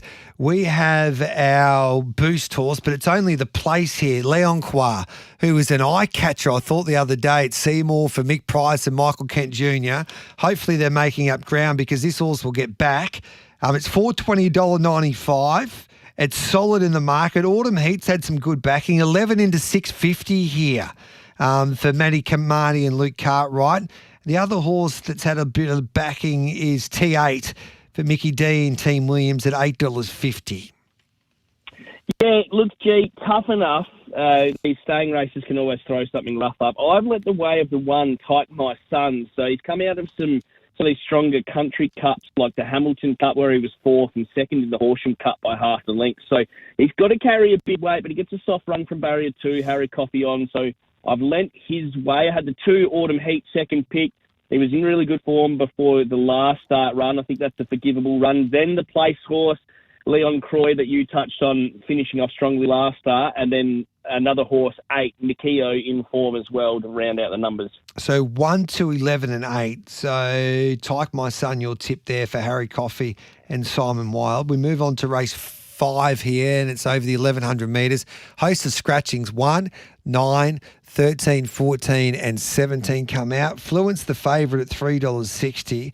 It's been well supported first up this campaign for Andrew Noblet and also Declan Bates. And this mare obviously had good form last preparation. Still Move has been consistent since joining the McAvoy camp at $6.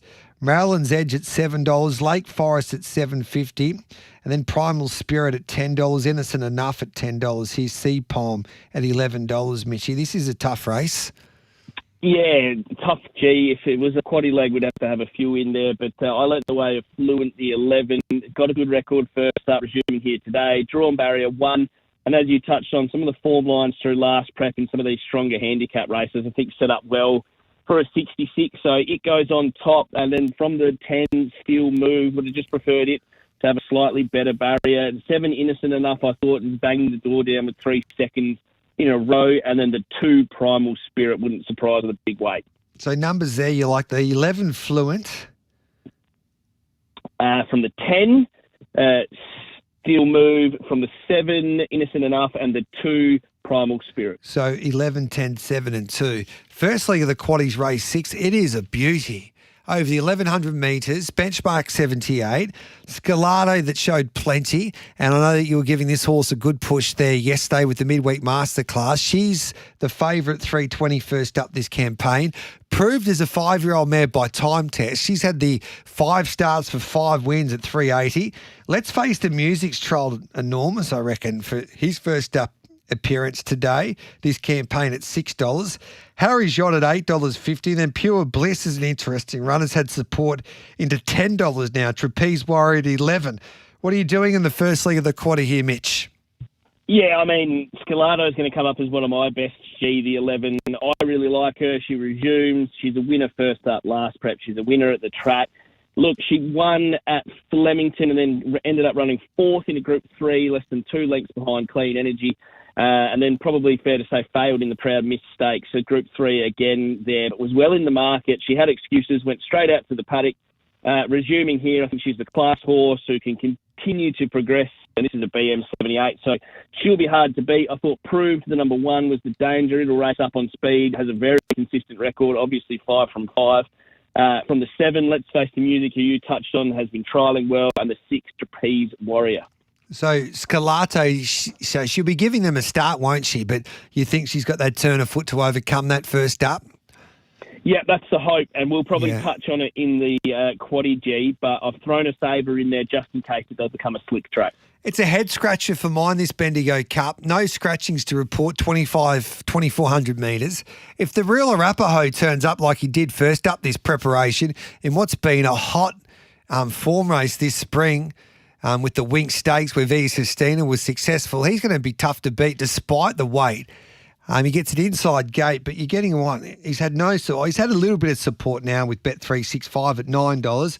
Quiet Nest looking for 2,400 metres at $3.20. God's Window's knocking on the door this prep at $4.80. Sadati will be on pace out of trouble. Whether he gets a strong 2,400 metres, time will tell. He's at $5. Don Diego de Vega at $9.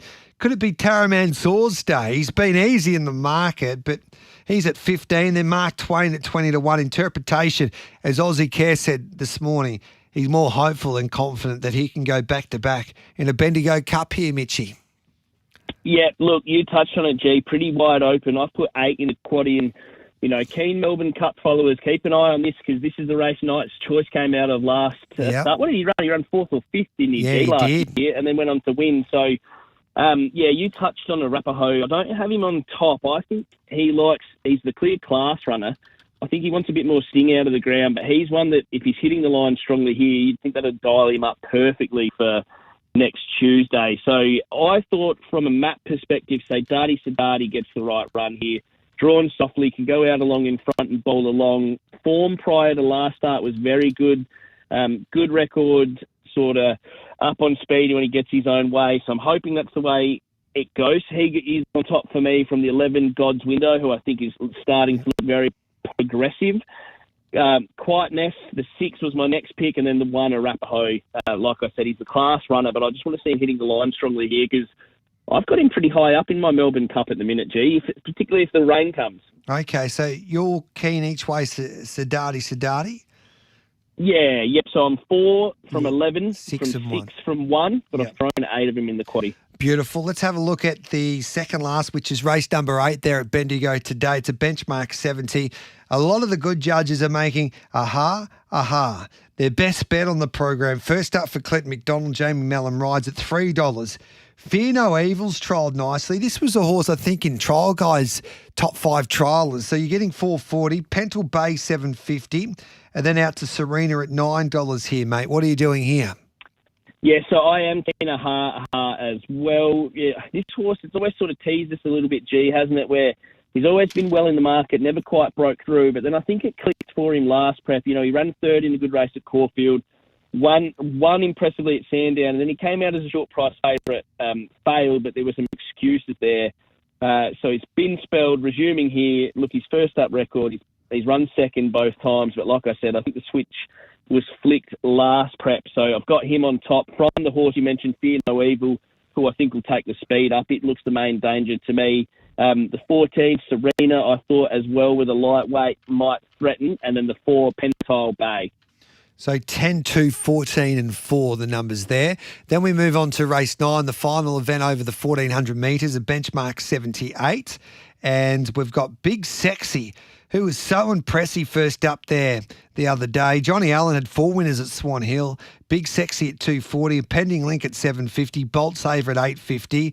and then Russian Meteor at $12. A few scratchings here that hurt this race. Helix was well in the market, and it's been saved for another day, and the emergency Dark Harmony comes out.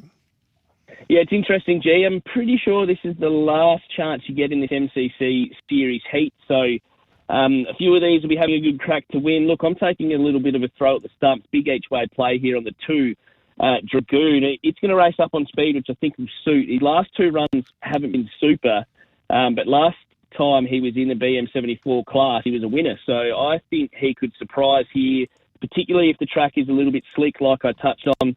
So I'm throwing him in at odds from the 11, Big Sexy. He ran pretty well there at Hamilton last time, so he could be an improver. From the 13, Giddy, I just think drawn out wide again does get no favours, and the 7, Impending Link. So 2, 11, 13 and 7, your numbers there in the final event. So good each way price there for Dracoons, $16 there with Bet365, $4.25 the place. Your best bets, please, mate, at Bendigo? 2 best bets there at Bendigo G. Race 6, number 11, Scalado, and then race 8, number 10, Aha, Aha. Beautiful. What about your quaddie numbers? And the quaddie kicks off in race 6? Yep, $192. Both of our best bets come in, so you can take them one out if you want, but I've gone with savers, like I touched on, just in case the track isn't playing. So the first leg on the 1 Proved and the 11 Scalado. Then in the Cup, get your pen ready for this. I've gone 1, the 3, the 4, the 5, 6, 7, the 10, and the 11. Yep. The third leg, the 10, but I've thrown in the 2, Fear No Evil, as the saver. They look the 2 in the race for me. And then to finish, we've fluffed it up again, G. We've got the 2, the 3, the 6, the 7, the 11, and the 13. And I think in South Australia, thanks to Betsy today, mate. Yeah, a couple, G. Look, I think it's a decent card.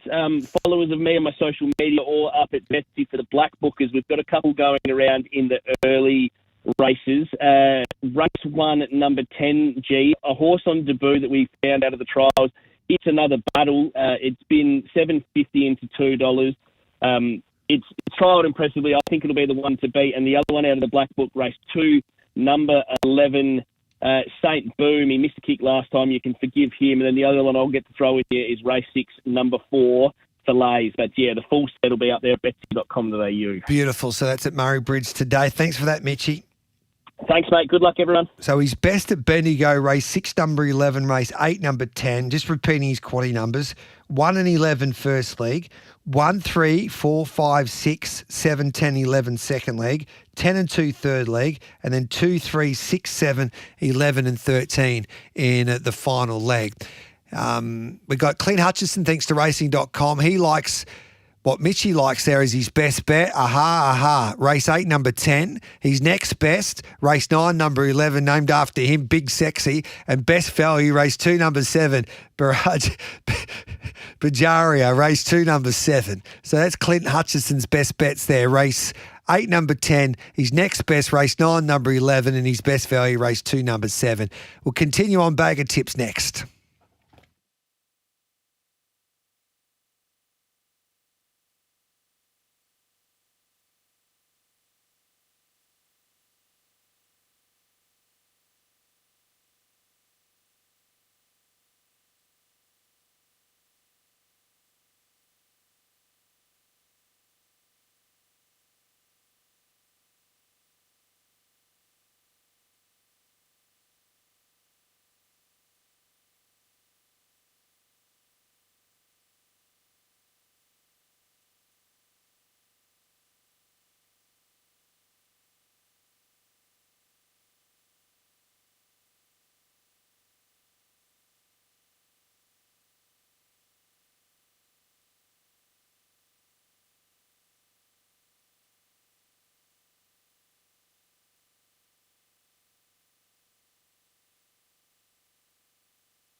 Sportsbet Peninsula Cup returns to Mornington Racecourse on Sunday the 2nd of November. Tickets just $25 at Ticketek. Live across Australia on SEN Track. Giddy up with Gareth Hall. Welcome back, Gareth Hall with you. Mickey Gannon joins us now to go through his best at Rose Hill as we continue on Bag of Tips. G'day, Mick. Hello, G. How are you? Good, thanks, mate. Take it away with your plays, please. Yeah, race 4, number 1, pocketing there for Richard and Will Friedman. It was a very winnable race. Hasn't won for quite some time, but from barrier 4, roll across, find the front, rails out 8 metres, expected to give a sight, and a little bit of rain about, still in a good 4, but I expect us to probably get into the soft range at some stage today. Then we've got a race number 5G, and the horse in this race by the name of Kimberly Secrets. We were getting around 17, it's now 15. No, sorry, it's now at $11. Been well supported, Kimberly Secrets. Pariah Keating's claims 3 kilos, jumps, sits on speed. If we can get a little bit more rain, she's right in this race. Had a mark $7.80. Few scratchings there. She's now into $11, and she's a great bet. G, race 5, number 1, Kimberly Secret. So race 4, number 1, race 5, number 1, your plays there at Rose Hill. Good on you, mate. Thank you, mate. There's Mickey Gannon. Dean Watling's taking on Mickey Gannon the first. Race 4, number 2, Unlimited, and race 6, number 9, Mamushka, who was given a good push by Tom Charlton. Check out racingqueensland.com.au for where Queensland is racing today. Been pretty wet in Brisbane, and Chris Nelson joins us now to give us his best at Doomben. Take it away, Chriso. Yeah, you're dead right, Gareth. Good morning to you. Good morning to everyone. 50-odd mils of rain yesterday in Brizzy, so we're on a heavy 9 at Doomben.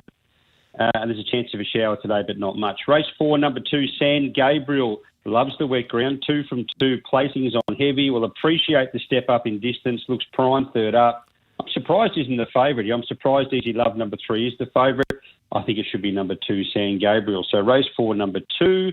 And race number 6, horse number 4, Sir Cal. Good price.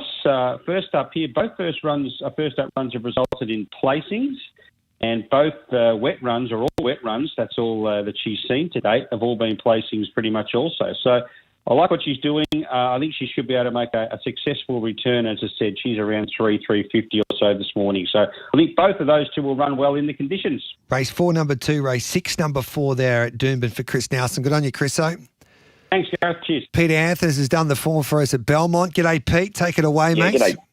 Just the one for me here today, Gareth. Race 1, number 7, Intoxicating. Thought the run first up in what was a pretty nice form reference was, full of merit, given the horse wasn't really balanced up until about the 200. William Pike's on for the first time. There's just no map for the horse, but there's not a heap of speed either. So if Willie can get that horse into a good position early, I think that's a horse that looks over the odds on what's otherwise a playing card. So that's race 1, number 7, Intoxicating. That's all we need to know. Thanks for that, mate. Appreciate it, Pete.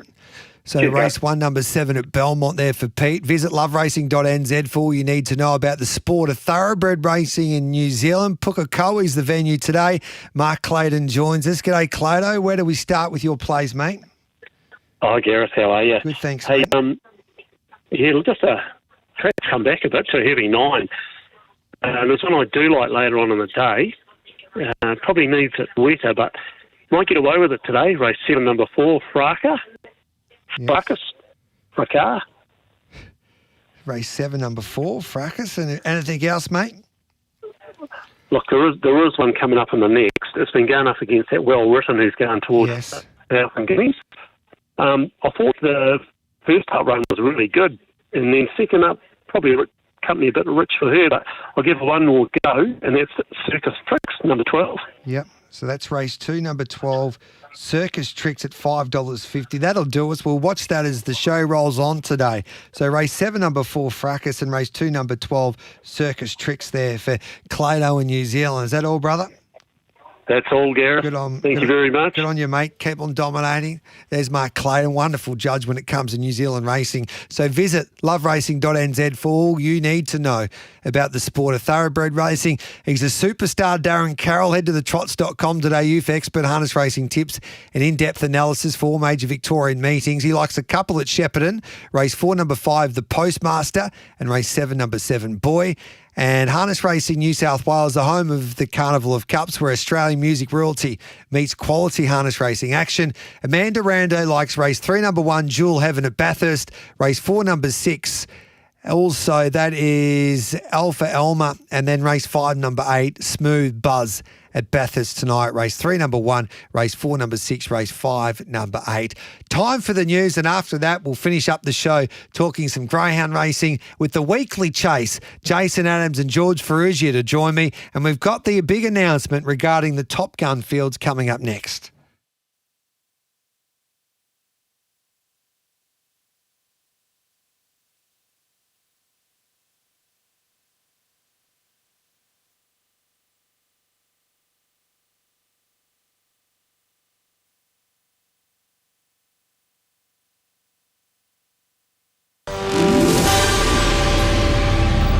Powered by Signet, making SEN News headlines. Amid concerns Housing Australia has failed to produce taxpayer value or reach required home targets, the body is set to be audited. PM Anthony Albanese travelling to South Korea for the next leg of his Asia tour, where he'll attend the APEC summit. According to new research from Consumer Health Forum, 1 in 10 Australians could not afford the medical care they needed last year. And a preclinical study on mice has found adverse links between high exposure to PFAS and male reproductive health. Researchers found the mice's daily sperm production decreased. SEN Sport is next. The Matildas lost to England 3-0 this morning. It was Sam Kerr's first match as captain since her knee injury. Telling Paramount Plus, Alana Kennedy being red-carded in the 18th minute was a massive blow. We didn't really even get to show what we had or what we've worked on in the last week, so it's just disappointing to go down to 10 men. It's really hard to judge the game because we had such a different plan for the game.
Sportsbet Peninsula Cup returns to Mornington Racecourse on Sunday the 2nd of November. Tickets just $25 at Ticketek.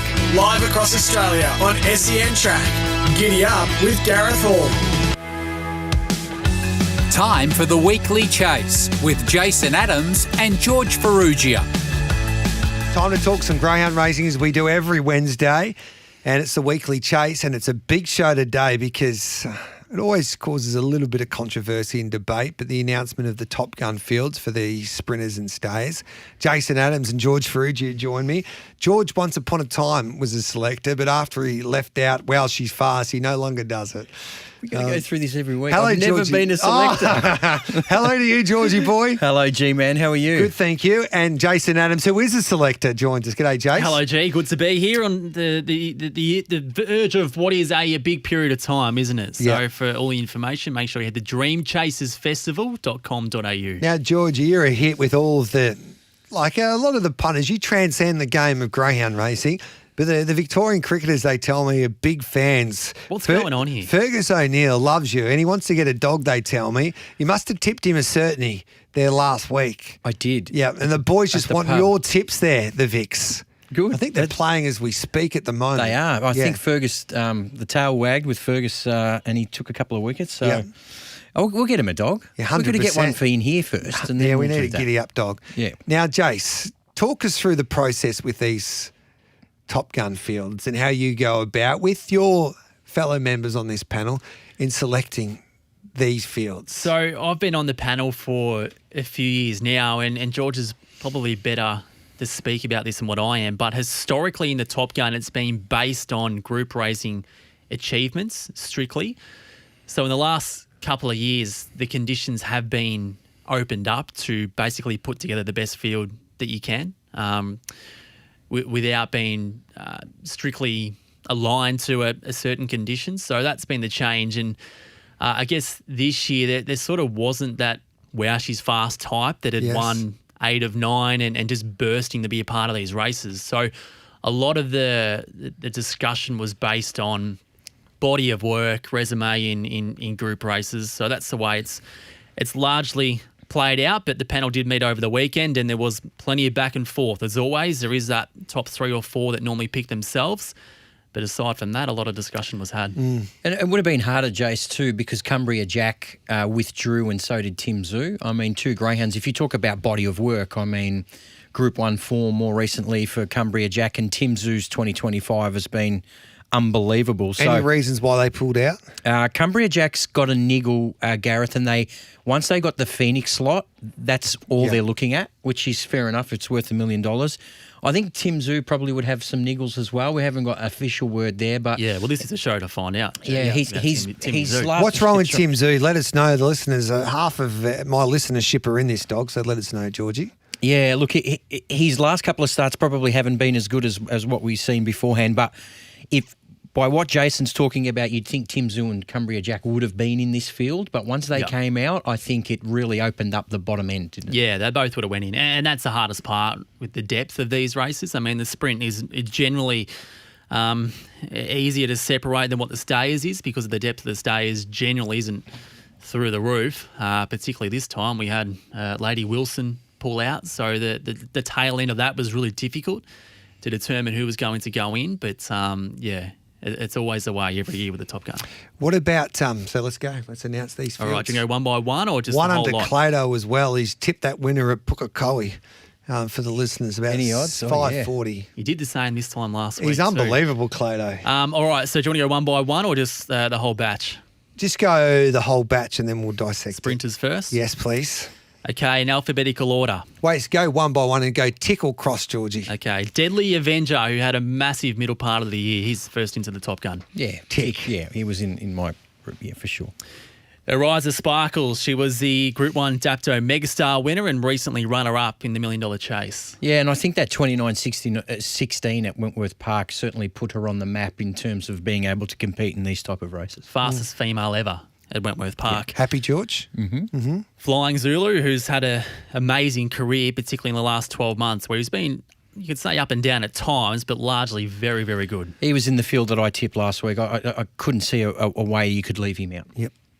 Some more interstate interest, this time from South Australia. Mally Beauty, the Group 1 Adelaide Cup winner, has done some amazing things on her home deck, and I guess that question about her being a flat track bully was somewhat eliminated at the Meadows on Saturday night. Yeah, I mean, if you really want to put the icing on the cake, 5:05 early and 29.73 at your Meadows run, I think would have put her right in the eye of the storm for the selectors. Tick.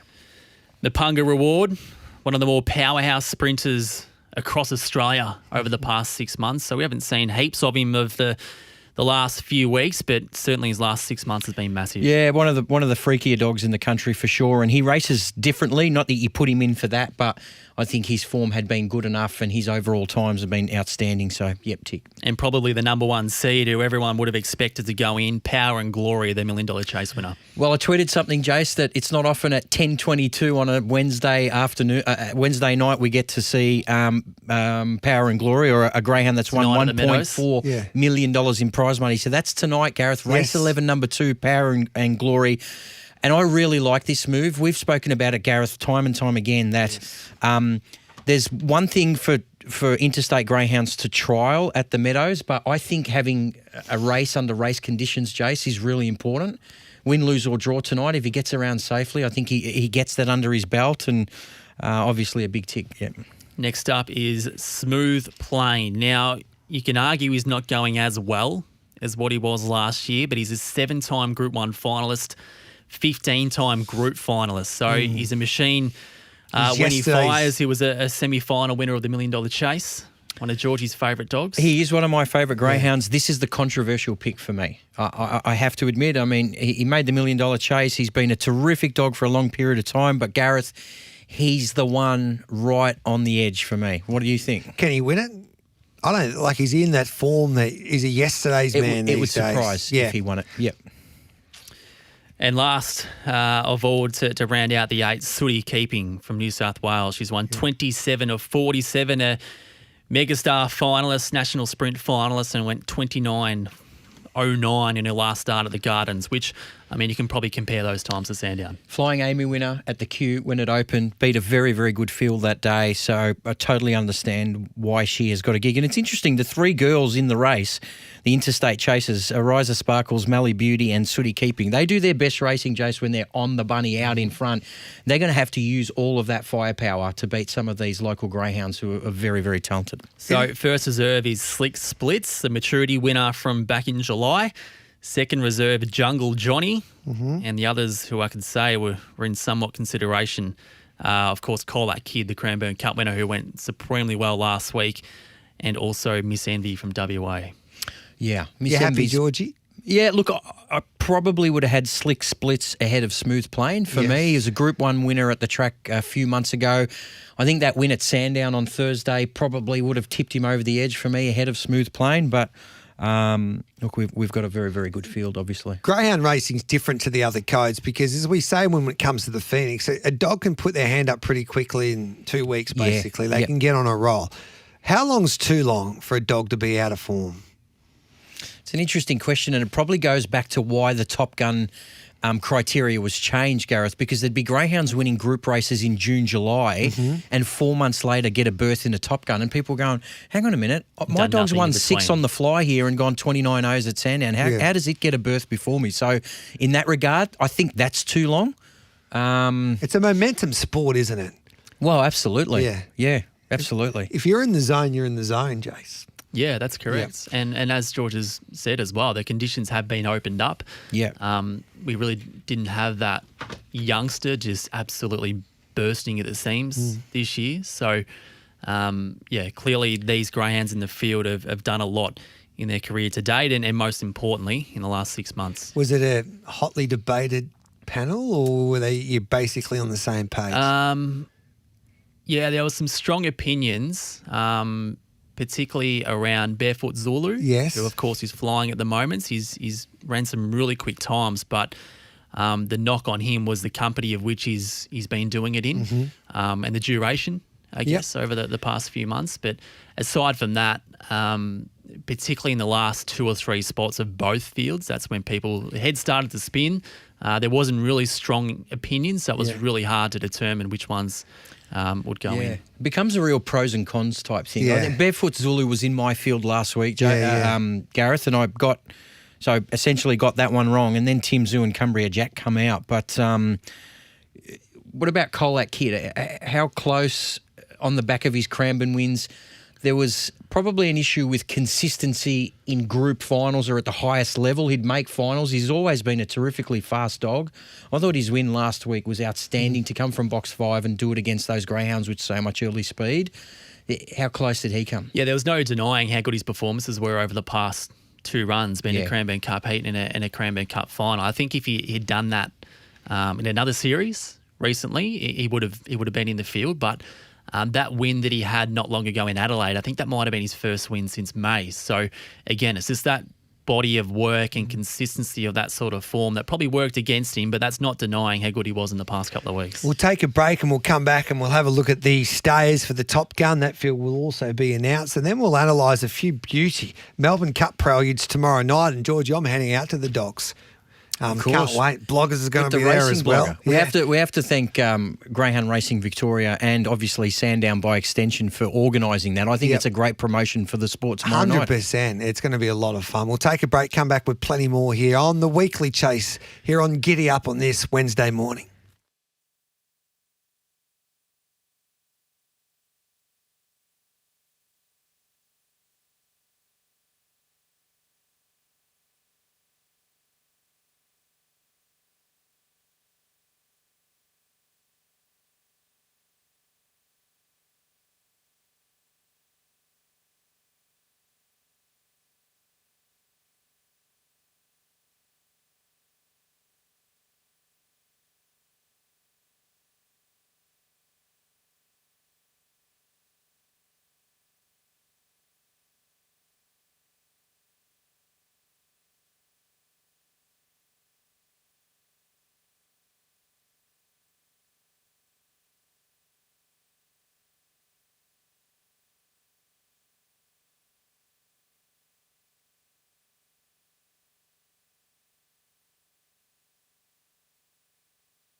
Sportsbet Peninsula Cup returns to Mornington Racecourse on Sunday the 2nd of November. Tickets just $25 at Ticketek.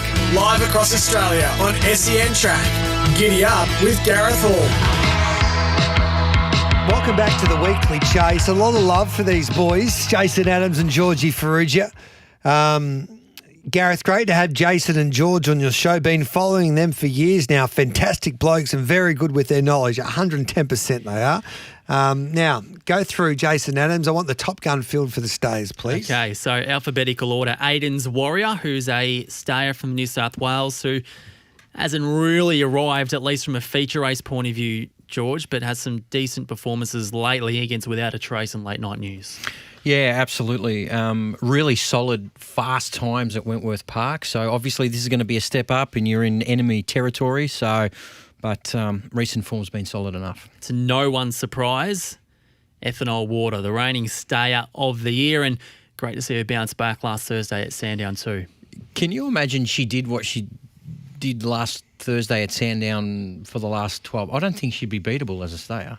She jumped to the front and just kept going. And I know the time, it probably wasn't conducive to really, really fast times. I don't know, but she could run 41.20 or 30. She's that fast. So unbelievably consistent year she's had, as well as last year. So probably first one picked.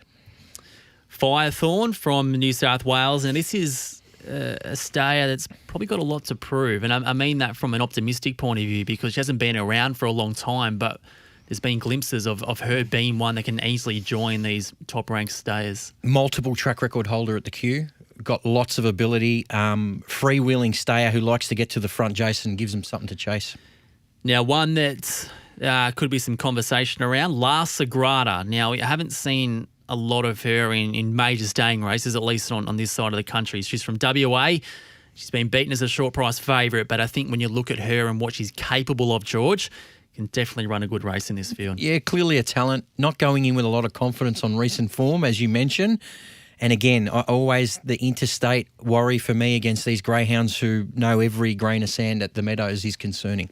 A stayer that, look, he's reached some heights, but again, a bit like Ethanol Water, maybe not as often as what we'd like, but he's still one of the better stayers in the country, and that is Late Night News. I think when he was emerging, you were really bullish on him, weren't you? Like his run home times were elite. He has won a group race at the Meadows, obviously, which works in his favour.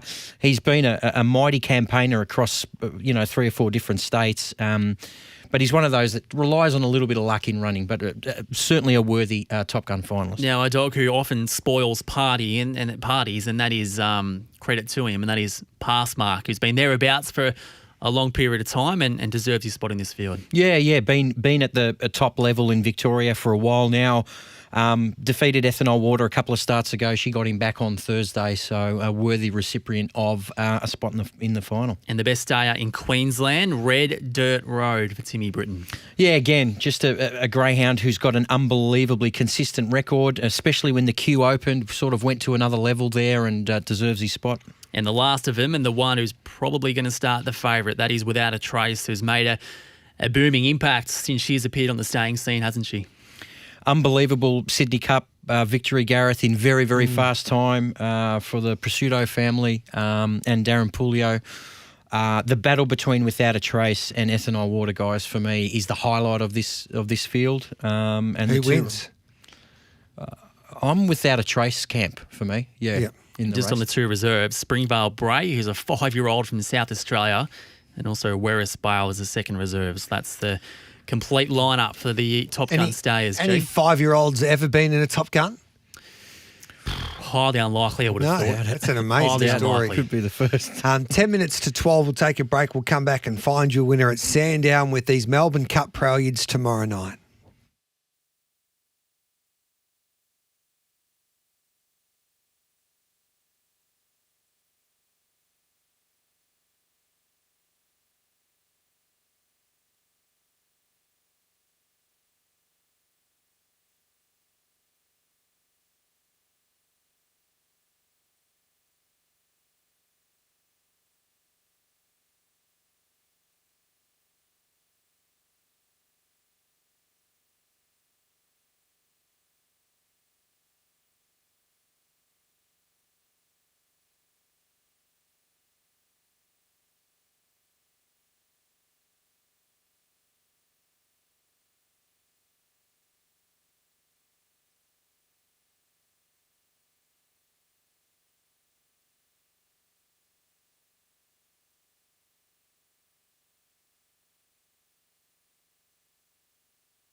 Sportsbet Peninsula Cup returns to Mornington Racecourse on Sunday the 2nd of November. Tickets just $25 at Ticketek.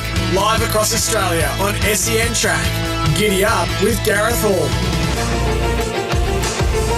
Welcome back. This is the Weekly Chase. We talk greyhounds every Wednesday at 11:30. Jason Adams, George Ferrugia with me. Let's have a look at the preludes here for the Melbourne Cup happening at Sandown tomorrow night. I can't wait to get out there. It's going to be a lot of fun. Having a look at the markets, we'll start off with race 5, which is prelude number 6. Barefoot Zulu $2.50, Urana Xavier $5, accredited $5.50, Georgie. You reckon Racing Blogger will like the spread out there? Oh, he will Good love buffet it. there. He will love it. Yeah, look, Barefoot Zulu, $2.50, as you mentioned, should get room to move in the first 5 or 10 steps, Gareth, and I think that's the important part of this greyhound because then he's able to showcase his ability. Is that where you're leaning, Jace? Yeah, well, I haven't been considering him a faultless type, but he's been getting the room to be faultless lately, so it looks like he might get a few strides to get moving again, which is alarm bells, given the time that he's set lately. Is Mapunga Reward the moral of the night at 2:30? It's one of my bests, And look, you're always a risk taking him because of his manners out of the box and he does weave his way through traffic. But if he gets clear running in this field, it's not the hardest of preludes I've ever seen. Vacant box near him. I think he'll just be winning. Yeah, well, there's expectation on keep rolling, isn't there? I mean, he opened up favourite in that free-for-all last week, which I thought was staggering. So this is a weaker field and we'll see what he serves up, but the Punga Reward, definitely the best ground in the race. We got $51 traumatised for the Melbourne Cup after we had a chat to Jason Thompson. He's in at $21 now. He's at $2.80 tomorrow and prelude number 8. He bloody want to be winning this tomorrow. He's at $2.80, Georgie. The only fly in the ointment for me here, Gareth, is the speed drawn in 2. Sharapova Star is one of my favourites. Ross the Boss was one of our best bets at Bendigo and flew. He's run to the first markers at a low 5 seconds, Jace, when he gets it right. So, and take nothing away from Traumatised. He's capable of that too, but that's my concern, where they all sit on this first corner. Well, he hasn't got a clear run since September, so the Jason Thompson polish come Melbourne Cup time, Gareth, I mean, it's going to be important. So we know he never times his run to peak. That's step 1. So we'll see what we get tonight from Traumatised, but Sharapova Star's going to be firing. It's really D-Day for Jason Thompson's expert analysis when it comes to picking his own greyhounds. Like what do you mean? Well, the jury's out. He said earlier that he stuffed up that match race there the other day. Remember Tim Zoo and... everyone was on Tim Zoo No, he was on the other one. That day at the Meadows. Phoenix night. Yeah, he was on the other one. How'd you go against Tim Zoo? No, I didn't. That was JT. Jason's got enough water under the bridge where we can let him let one fly. Not me. I love him. Was that Tim Zoo excavation? I think so. Anyway. No, it was 2 Black Dogs. Field day. Field day. Yeah. You went field day? No, I went Timmy Zoo. Jason Thompson went field day. Oh, yeah. Yeah. In fairness, there was about a pimple between them on the line. Still not good enough. Deadly Avenger $3. Poor Oswald $3.80, Jace. You'd expect Deadly Avengers coming back in full flight, and as we mentioned before, through the middle part of the year, is one of the best sprinters in the country, so it should go well. Such ramifications for the Top Gun. I mean, if he comes out and runs anything like we know with Deadly Avenger, he'll be near the top of the market next week with an inside draw. Yep. Get out to the Sandown tomorrow. Bloggers is there. Mickey Sharkey's going to be there. Wow. It's going to be a lot of fun. I'll be there. Georgie, you going to be there? Yes. Can I tip you one? Yes. Race 3, number 2, Irish Nicky. Beautiful. I think will be really, really hard to beat from the door. Let's hope my punting doesn't traumatise me tomorrow and we get the cash at Sandown. Good on you, Jace. Thanks, Jake. That's Giddy Up. Thanks for your company.